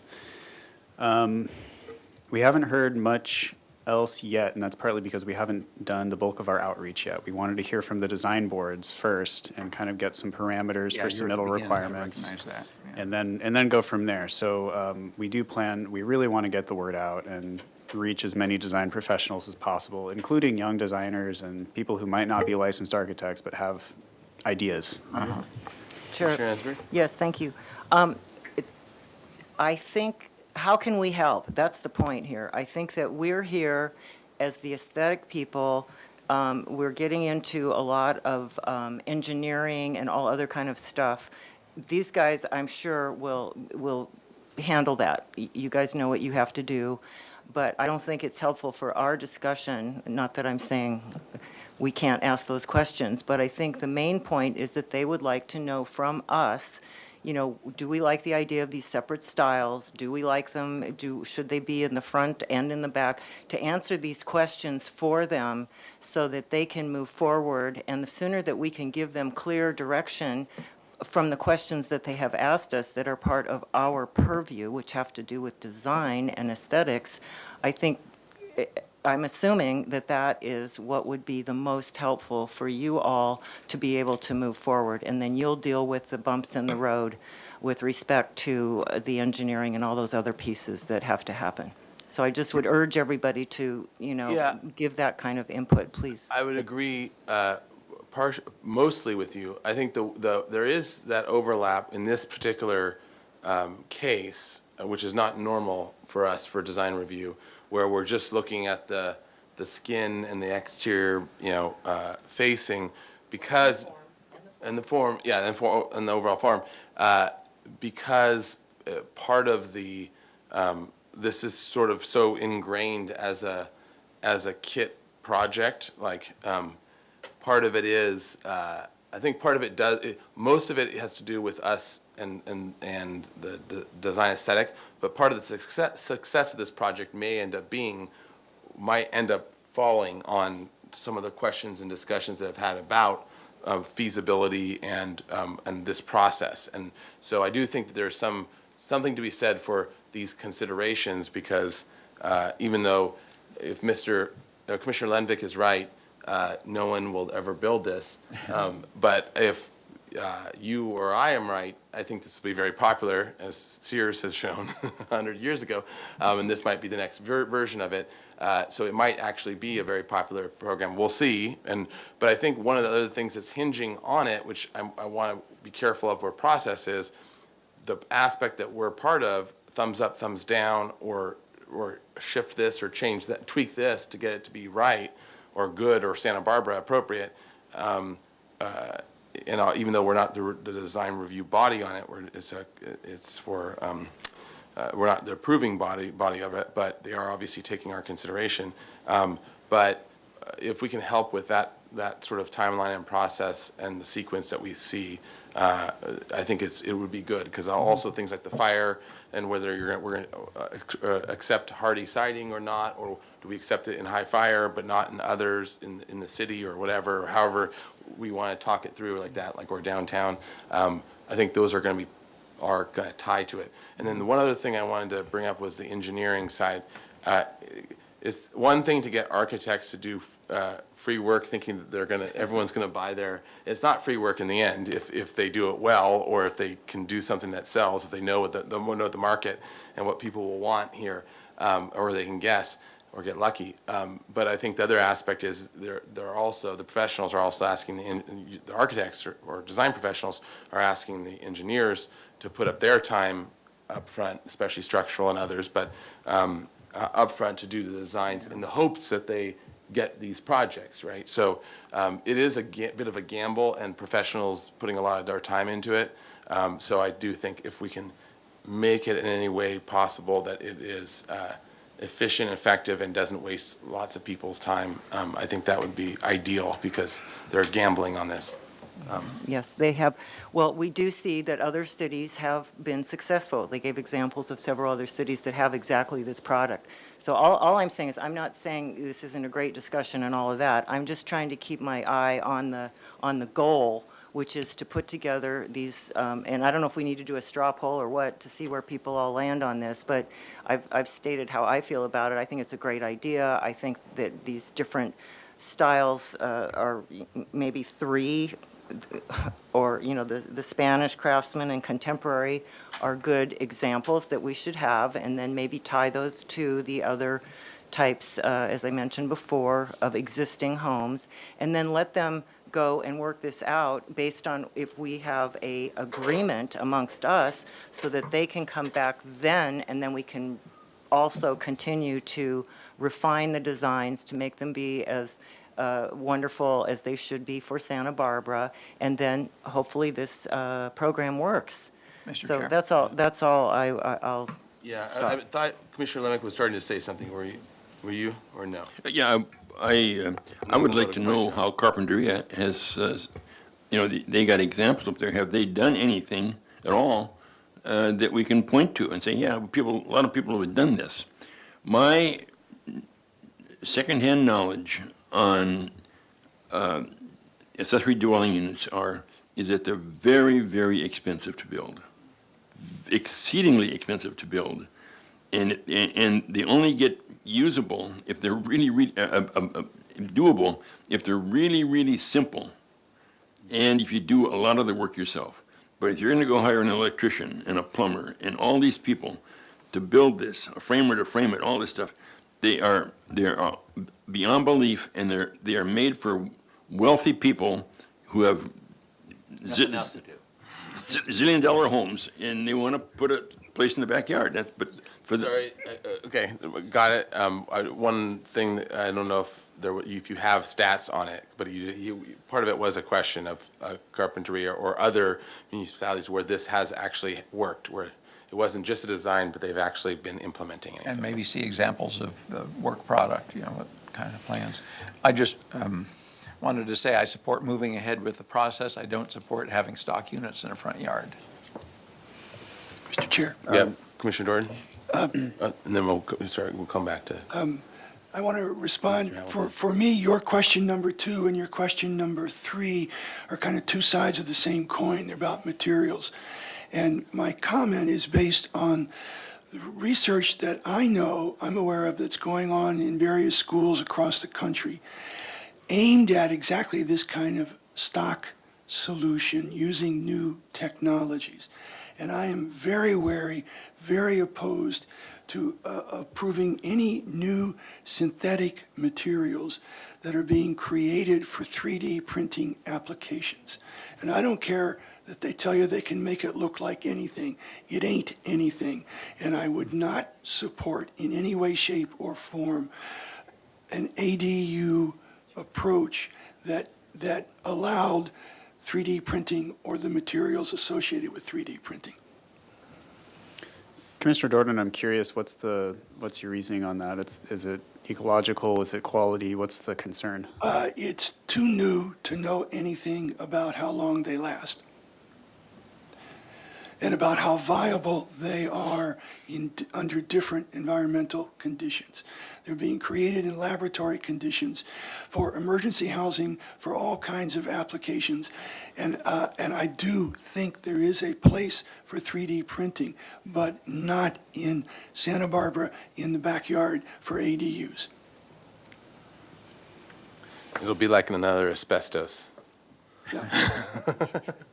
And somebody will eventually, because this is a program also that is projecting the future. And I promise you, some kid will come up soon and say, I want to 3D print my garage. Mr. Chair. We'll go to Mr. Hamilton first to answer it, and then we'll come back. I did want to touch on the question of other jurisdictions. We reached out to Carpinteria.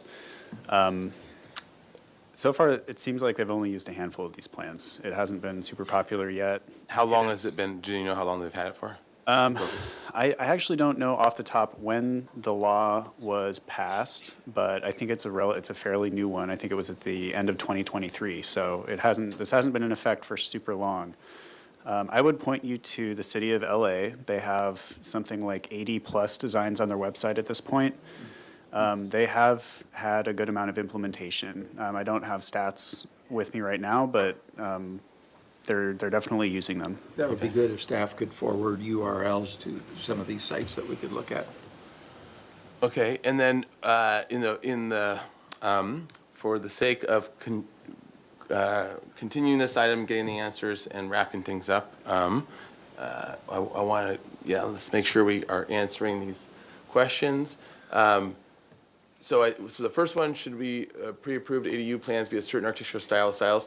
I think we're mostly, it seems like everyone said, yes, we should have a style, whatever that is, we should be clear about a language, and not try to be like everything to everyone and just like be super blah. And then tied to that, I think the question was, or not the question, but some of the discussion ranged from members being basically saying only match the existing style, or have something that, like for example, if you have a Queen Anne revival house, it could be appropriate to, if there's no Queen Anne revival design, it could be appropriate to do craftsman or a basic siding vernacular if that woods or whatever, if that becomes the style. But basically having substitute options that would be amenable.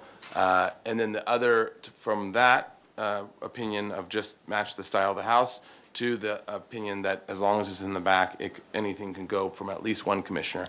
And I don't know where everyone else falls. Generally, I agree with that. With what? That they can be reversed from the house in the backyard. They can, so you, and any style, so it could be a modern box in the back of Spanish or It might Craftsman. depend on the area of town. If not visible from the street. Is there any subtleties that we can do like that, like if not visible from the street? Or is that open up a Potentially, different can of that worms? would be, that would open it up to a level of plan check that I don't know that would be part of this program. It seems like, I'm just throwing one more comment I'd forgotten to mention. This is a lot like the objective design standards discussion, where when the state required something, so we can do a design by checkbox if you can do checkboxes, because then it can be applied at a staff level and not a design review level. But if it's this housing, it's going to be either exempt from review, or you have to have an objective checkbox that you can do. So it was turning all the El Pueblo Viejo, Mediterranean, may be this or maybe that, to must be this or that. And so it ended up being more limiting and picking Spanish colonial revival, basically, because one thing's for sure, El Pueblo Viejo, even if it is next to a couple craftsmen and that, at least it's Spanish and it kind of goes with everything in El Pueblo Viejo. That isn't necessarily the case for all across the city. It's more so than any other style, but it's not necessarily guaranteed.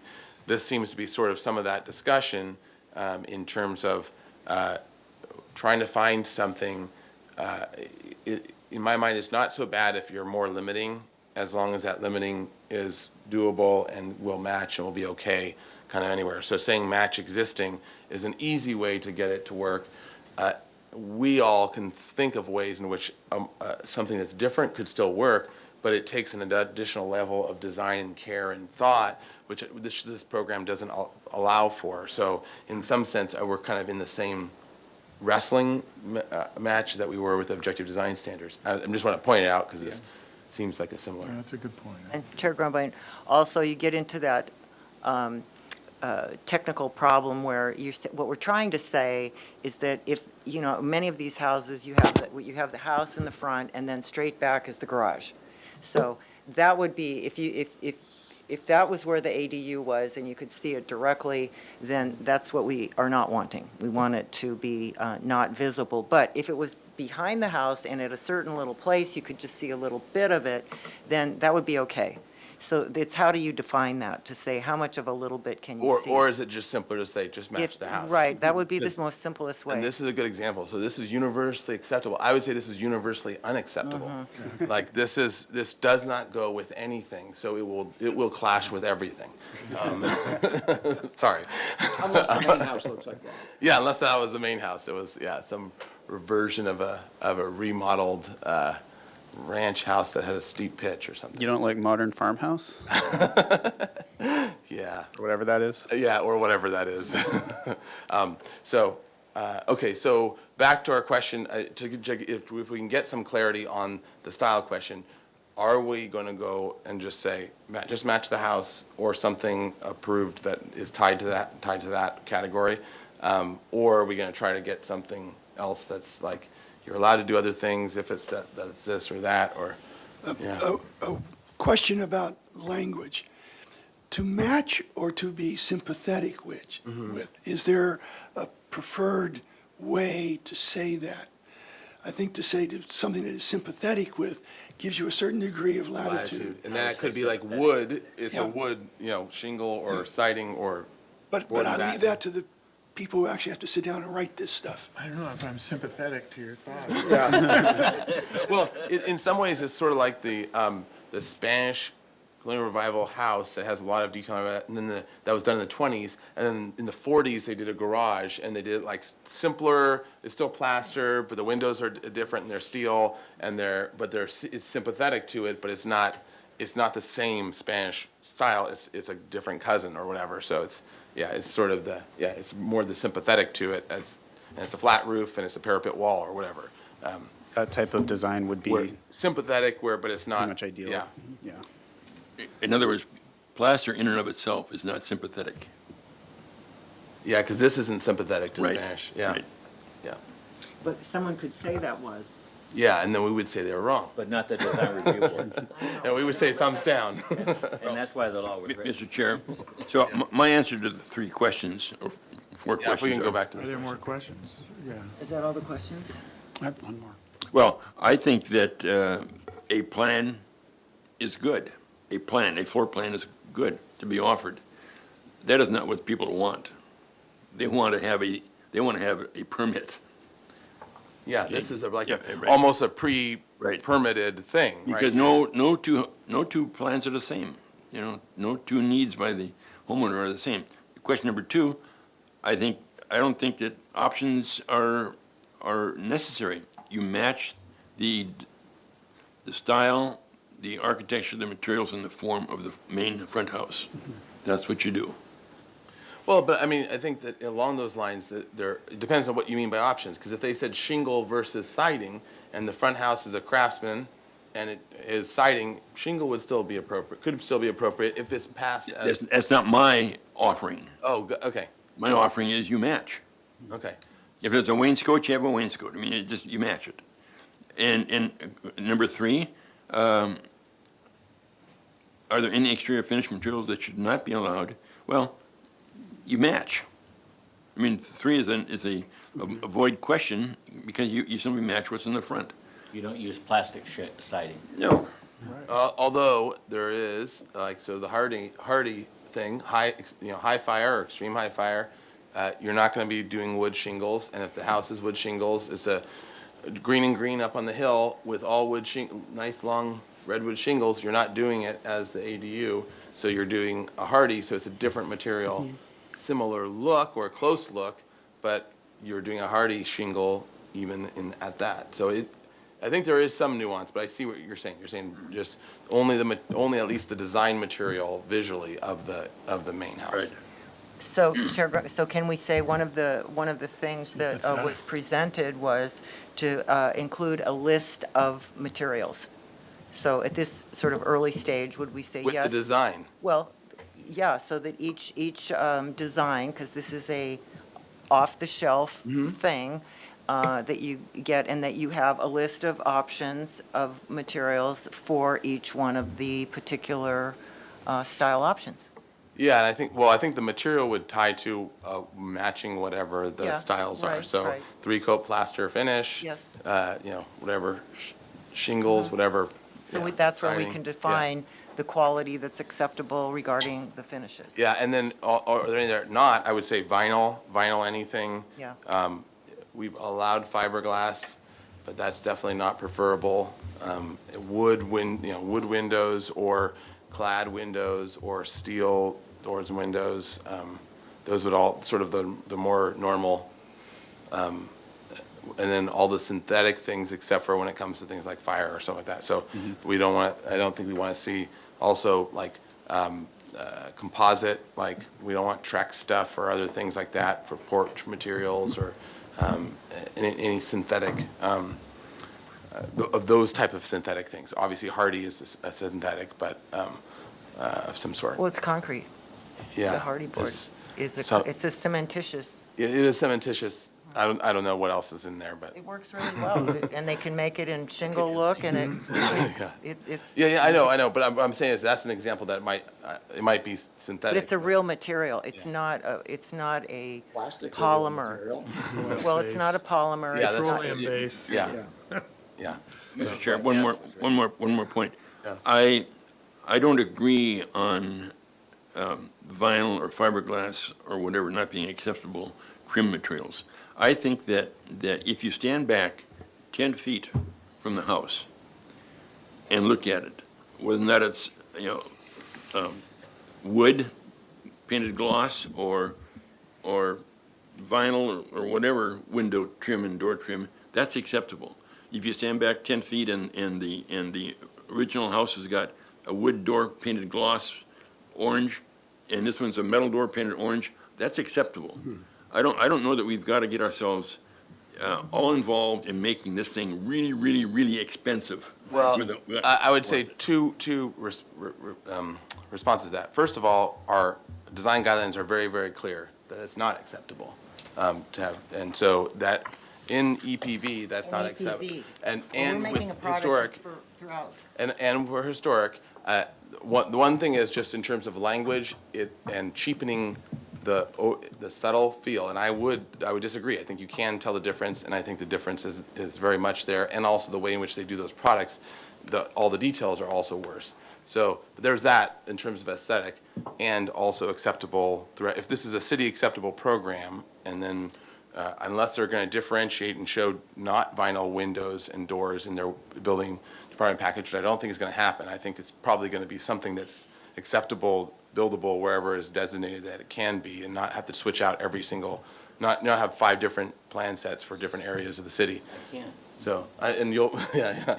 And the last, okay, I promise, I'll stop. The last part was not just that it's the design, but also long-term and sustainability. I think that all we've gotten so cheap at building these things, and then we're going to be tearing them out in 20, 30 years, and things are going to be failing, and we're doing a really poor job to the city if we're building with stuff that's inferior, that's not going to last a long time. And I think that currently our products are getting worse and worse, and they may meet energy requirements for the next couple of years, and then they'll be failing all over. So anyways, those are my 2 points, but go ahead, Commissioner Willie. I'll stop, I promise. Well, my first observation is I understand now why AB 1332 was passed, is because we spent an hour and a half. And we don't even have a design in front of us. And we just got to question number 4. So I can see the frustration from the public's point of view.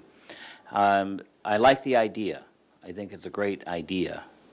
I think implementing it is going to be complicated because one size does not fit all. Someone who lives in the EPV, on the edges of EPV, or lives on a property that has a listed property is going to have challenges. Everywhere else in the city, it might just be dandy. You're going to plop one of these in the front yard or the backyard, not a whole lot of people are going to care. But we care about the historic nature of how this is going to implement, so I would suggest that EPV and designated properties are the most restrictive version of whatever this is. Other than that, okay, I don't care what you do in your backyard. And if I could respond quickly to Commissioner Uli's point, to be clear, when HLC pre-approves or gives a thumbs up to a design, that's a thumbs up to properties that are in EPV that have historic resources on them. So that's the point of bringing this program to the HLC, is to try to get these ADUs passed in these historic districts, in areas that are under your purview. That's what I understand.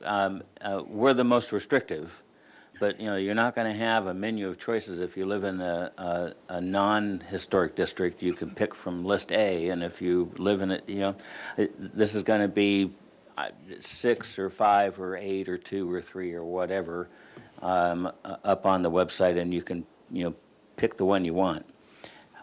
So again, I think it's a great idea, but I think it's made a little complicated as to how it gets done. I'm okay with a menu of material choices if I'm just trying to respond to your questions. I'm okay with a menu list of materials if that list is compatible to the style that's being picked. And the subtleties of whether it's shingle or vertical siding or whatever it is, I think is important, but as long as the materials are compatible to the style. So no shingle on your Spanish colonial revival? That might be a challenge. So you're saying match existing, Mr. Uli? I think it's possible that you could match existing, but I don't like the word match because match is restrictive. I agree with Commissioner Jordan that it should be sympathetic. And even if we took our cue from the Department of Interior standards for rehabilitation, it's being sensitive, not matching. So I think that, as this board, we should take our cue from those standards and use that as our guide to how these things fit, right? I Commissioner agree McClure? totally with the sympathetic concept, and I think if this board's being asked these questions, that I don't think we should encourage anyone to just do whatever they want. I think there's almost a little fiduciary, don't we have to kind of keep, have the homeowner's best interest in mind? Let's kind of keep this as a compound that's consistent with a couple, like if we have two buildings, let's make them look a little bit the same rather than almost encouraging them to do something different. You could argue kind of screws up the property. Kind of like, well, we've got two building styles here. Isn't that less desirable than a nicely designed compound?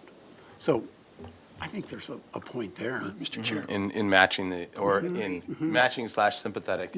Okay. Mr. Commissioner Chair. Doran. I think the experience of Los Angeles might be very relevant because LA is a city that has a waterfront, has hills, has neighborhoods with a real urban density, which is what Santa Barbara is being moved towards. And they have, you said, over 70 examples. So it may well be, it will become your nightmare to manage. But it could easily wind up with 24, not 3 or 4, but 24 tailored to different places.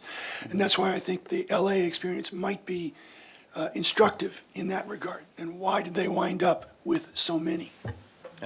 And just also on that note, numbers-wise, aren't half or more of all of our housing that has recently been built in the ADU form and not in all the AUD and all the larger things? Actually, I think more than half has over the last 5 years or something has been ADUs.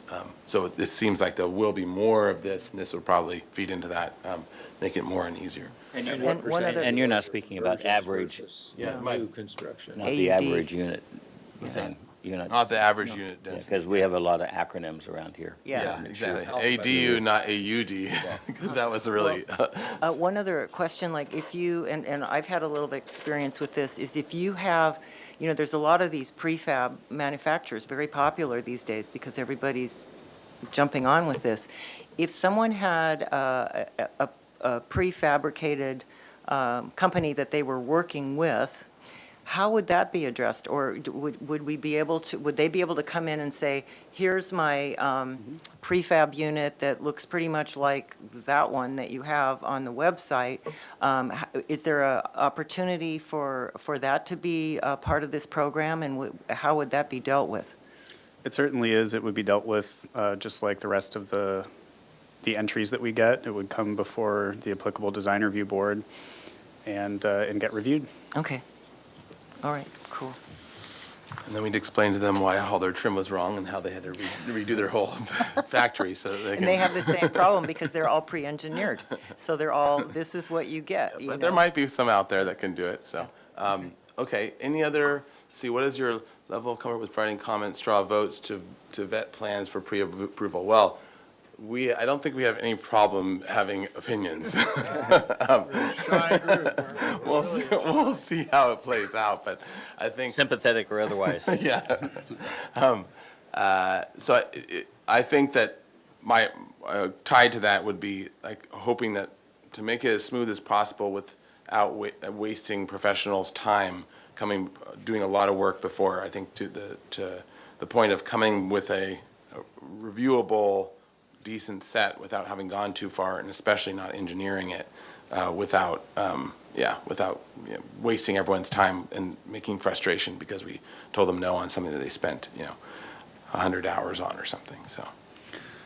Thanks, Chair Grumbine. The point of question 4 is essentially to take your temperature on this and see if you're interested in looking at these down the road. And it sounds like the answer is yes. Yeah. Okay.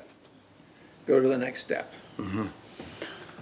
All right, that actually concludes the presentation and the questions. Great. So unless there are any follow-up questions, I think I have a lot of information here to chew on, and I really appreciate this. Your feedback was really helpful and will be instrumental in implementation of this program. Frustrating. And you didn't just take this project on just because you wanted to come back and talk to us, did you? Well, partly that. It's good to talk to It's y'all. been boring in your other job. All right. Well, thank you very much, for coming to us, and we really appreciate this, and we really also appreciate what the city's doing, because this is extra effort, but I do think it will produce a better quality buildings for the future of the city. So thank you all for Now they doing just that. need to open Thank up a you. home loan department. Nice to Yeah, that's actually next. see you instead of just exchanging emails. All right. So with that, is there- Briefly, Mr. Chair, if we could I believe we do have an applicant here for item 2, but before we reopen item 2, if we that's could right. briefly reopen public comment, because we need to acknowledge some written correspondence that was received. Okay. Just a little housekeeping. And this before we is move still on. for this item 3, right? No, general public comment. General public comment, okay. All right, so for this item 3, we can close it? Yes. Okay, great. All right, we'll close item 3. Thank you very much, Mr. Hamilton. We will reopen general public comment. So that's item A from the beginning. So let's reopen general public comment. Seeing no one else in the room. It must be and virtual. We'll go to virtual to make sure. Yes. I will check, at this time, I'm looking at the virtual. I see no hands raised, and we can move on to written correspondence. And yes, we did receive written correspondence that was distributed to the commission prior to this hearing. So with that, we can move on to item 2 and reopen that, and then I believe we have an applicant. All right, great. So we'll close public comment. And, and we'll open item 2. Good catch. We'll open item 2, we'll go back to item 2 and open it, which is 1922 De La Vina Street.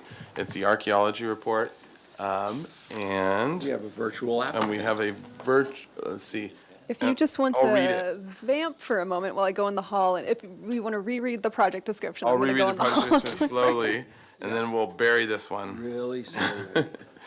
Okay. In the beginning. This is right. 1922 De La Vina Street. Assessors parcel number 025-363. All right. The project is not a historic site or within a historic district.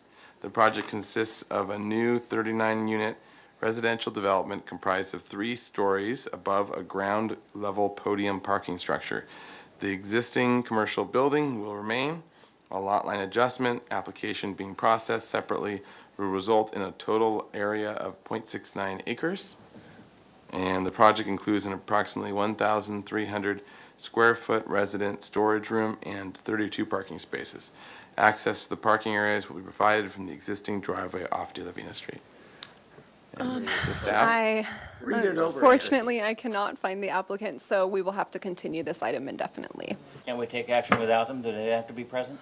Unfortunately, per our guidelines, we do need someone here to represent the project, which is why I've been kind of scrambling. If you want to recess for a brief moment, if you'd Yeah. prefer me to. Let's- try to Why hunt don't we someone recess down. for 5 Okay. minutes and see? Perfect. How Okay? fast can we run? Yeah. Just get someone on the phone. All right, recess. We'll come back in 5.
Okay. All right. Kings say we must be going. Yeah, exactly. Reopening Historic Landmarks Commission. Are we back live? Good? All right. So unfortunately, we're not able to get hold of the applicant, so we are going to have to postpone this item for, are we weeks. Are we just going to do a 2 weeks continuance? I'll make a motion to continue item number 2. Let's continue indefinitely, just because I don't know when the applicant will be I don't available. care. That allows it to Yeah. be indefinite. Continue indefinitely. Second. All right, we have a motion and a second. Roll call, any other discussion? All right, roll call vote, please. Vice Chair House, Yes. Commissioner Butler, Yes. Commissioner Dordan, Yes, Commissioner Insberg, Yes. Commissioner Limvick, Yes. Commissioner McClure, Yes. Commissioner Ollie, Yes. Chair Grumbine. Aye. All right, Motion passes. we have a motion, all right, and now, anything else before the meeting's adjourned? Meeting's adjourned, all right. Go ahead, slide on that. I was going to.